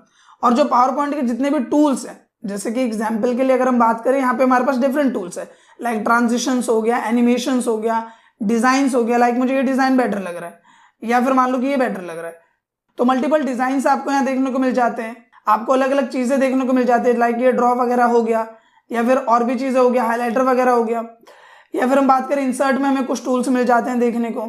तो कुल मिला के आप ये समझो कि ऑब्जेक्ट की मदद से आप डिफरेंट प्लेटफॉर्म्स पे जा सकते हो, जो कि एमएस ऑफिस का ही पार्ट है, चाहे हम बात करें एक्सेल की या फिर हम बात करें पावर पॉइंट की, और वहां का जो काम है वो आप अपने एमएस वर्ड के डॉक्यूमेंट पे ला सकते हो। इसके बाद सिंपली आपको साइड में क्लिक कर देना है, आप देखोगे दोबारा आप एमएस वर्ड पे पहुंच गए हो और जो भी काम आपने वहां पे किया था वो काम यहाँ पे आ जाएगा। सेम लाइक जो काम हमने टेबल बनाते के टाइम में देखा था एक्सेल स्प्रेडशीट के साथ, वही चीज हम ऑब्जेक्ट के साथ भी कर पा रहे हैं कि अगर हमें किसी भी दूसरे प्लेटफॉर्म पे जाना है, चाहे वो एक्सेल है या पावर पॉइंट है, तो वो चीज यहाँ पे पॉसिबल हो पा रही है। तो ये यूज होता है इसका। इसके बाद बात करते हैं नेक्स्ट टूल की, जो कि equation and one of the important tool है। देखो, अगर आपको कभी भी आप अगर किसी स्कूल में वर्क करते हो और अगर आपको मैथ्स का क्वेश्चन पेपर बनाना है तो वहां पे आपको इस टूल की जरूरत जरूर पड़ेगी। जैसे मान लो कि मैं इक्वेशन पे क्लिक करूं, क्लिक करने के बाद आप देखोगे कि मेरे पास एक इक्वेशन का सिंबल आ गया कुछ इस तरीके से, और यहाँ पे मेरे पास डिफरेंट इक्वेशंस ऑप्शंस आ गए। जैसे मान लो कि मैं अगर मैथ्स का एक पेपर बना रहा हूं तो मुझे 4/5 लिखना है, -6/2 लिखना है, तो वो चीज मैं कैसे लिखूंगा? नॉर्मल तो पॉसिबल है नहीं। तो यहाँ पे जब आप फ्रैक्शन पे जाओगे तो आपको डिफरेंट ऑप्शन मिलेंगे, इस तरीके का, इस तरीके का, या फिर इस तरह का। तो मान लो कि हमने ये वाला लिया और यहाँ मैं ऊपर गया, मैंने लिखा 4, एरो की मदद ले रहा हूं मैं, नीचे आया मैंने लिखा 5, फिर आपको एरो की से आगे आ जाना है, स्पेस प्रेस करना है, हमने दिया माइनस, फिर दोबारा हम फ्रैक्शन में गए और मान लो कि हमने ये वाला फ्रैक्शन ले लिया, हम यहाँ पे गए, हमने लिया 7, हमने लिख दिया 8, फिर यहाँ पे आए, मान लो हमने लिख दिया प्लस, फिर हम यहाँ पे आए और यहाँ पे हमने ये चूज कर लिया, तो मैं यहाँ पे एरो की मदद से पीछे आया, मैंने लिखा x, मैंने लिख दिया 2, फिर हम एरो की से आगे आए, हमने यहाँ पे लिखा माइनस। इसके बाद मान लो कि हमें ब्रैकेट में कोई चीज देनी है तो हम यहाँ पे आए, हमने ब्रैकेट में चीजें सेलेक्ट करी, फिर ब्रैकेट वाले के अंदर वाला जो ये पोर्शन है इसको मुझे मान लो कि अंडर रूट में देना है, तो इसी को सेलेक्ट करके बस आपको यहाँ अंडर रूट पे क्लिक कर देना है, ये अंडर रूट में कन्वर्ट हो जाएगा। फिर ये जो अंडर रूट वाला पोर्शन है इसको मुझे डिवाइड में कन्वर्ट करना है, तो हमने इसको सेलेक्ट किया, फ्रैक्शन में आके आपको बस ये वाला सेलेक्ट कर लेना है। तो इस तरीके से आप डिफरेंट बिहाफ पे इसको मॉडिफाई कर सकते हो, जैसा भी आप मॉडिफाई करना चाहो उस तरीके से आप मॉडिफाई कर सकते हो। इसमें आपको थोड़ी सी प्रैक्टिस करनी पड़ेगी, जितना प्रैक्टिस करोगे उसके बिहाफ पे आप और अच्छे से इसको अप्लाई कर सकते हो। सेम लाइक जो आपको मैट्रिक्स के टर्म यूज करने वो आप कर सकते हो। अगर मैं बात करूं ऑपरेटर से रिलेटेड वो आप यूज कर सकते हो, लिमिट एंड लॉग से रिलेटेड तो वो आप यूज कर सकते हो। इसके अलावा यहाँ पे और भी ऑप्शन है जो कि आप यूज कर सकते हो, चाहे हम इंटीग्रल की बात करें या फिर हम रेडिकल की बात करें, तो मल्टीपल ऑप्शंस आपको मिलते हैं। जिस तरीके का भी फॉर्मेट आपको क्रिएट करना है वो आप कर सकते हो। सो इसमें आपको बस एक चीज की जरूरत है, वो है प्रैक्टिस की। जितनी आपकी प्रैक्टिस होगी उतना अच्छा और उतनी जल्दी आप क्वेश्चन पेपर वगैरह बना पाएंगे। इसके साथ ही बात करते हैं नेक्स्ट एंड लास्ट ऑप्शन की, जो कि है सिंबल। सिंबल की मदद से आप डिफरेंट सिंबल्स को यहाँ पे इंसर्ट कर सकते हैं। जैसे हमने सिंबल पे क्लिक किया और मोर सिंबल्स पे क्लिक किया, यहाँ पे क्लिक करने के बाद आप देखोगे कि आपको रिजर्व का सिंबल यहाँ देखने को मिलता है, कॉपीराइट का सिंबल देखने को मिलता है, तो मल्टीपल सिंबल्स आपको यहाँ पे देखने को मिल जाते हैं। तो जो भी सिंबल आपको इंसर्ट करना है आप उसको सेलेक्ट करो एंड इंसर्ट पे क्लिक करो, वो यहाँ पे इंसर्ट हो जाएगा। इस पे सेलेक्ट किया, इंसर्ट हो जाएगा। इसके अलावा अगर आपको और भी सिंबल्स चाहिए तो आप यहाँ पे जाके सिंबल्स ले सकते हैं। स्पेशल कैरेक्टर्स पे जाओगे तो आपको स्पेशल कैरेक्टर्स की लिस्ट मिल जाएगी, जो भी चाहिए सेलेक्ट किया एंड इंसर्ट पे क्लिक कर दिया, वो यहाँ पे इंसर्ट हो जाएगा। सो आई होप कि दोस्तों इंसर्ट टैब से रिलेटेड जितने भी टूल्स हैं उनसे रिलेटेड जितने भी ऑप्शंस हैं वो सब आपको क्लियर हो गए होंगे एंड ये जो वीडियो है वो कंप्लीटली आपके लिए वर्थ इट रहा होगा। अगर वीडियो आपको अच्छा लगा है तो प्लीज इस वीडियो को लाइक करें, शेयर करें, साथ ही कमेंट करके अपना फीडबैक जरूर दें। मिलते हैं नेक्स्ट वीडियो में, तब तक के लिए थैंक यू।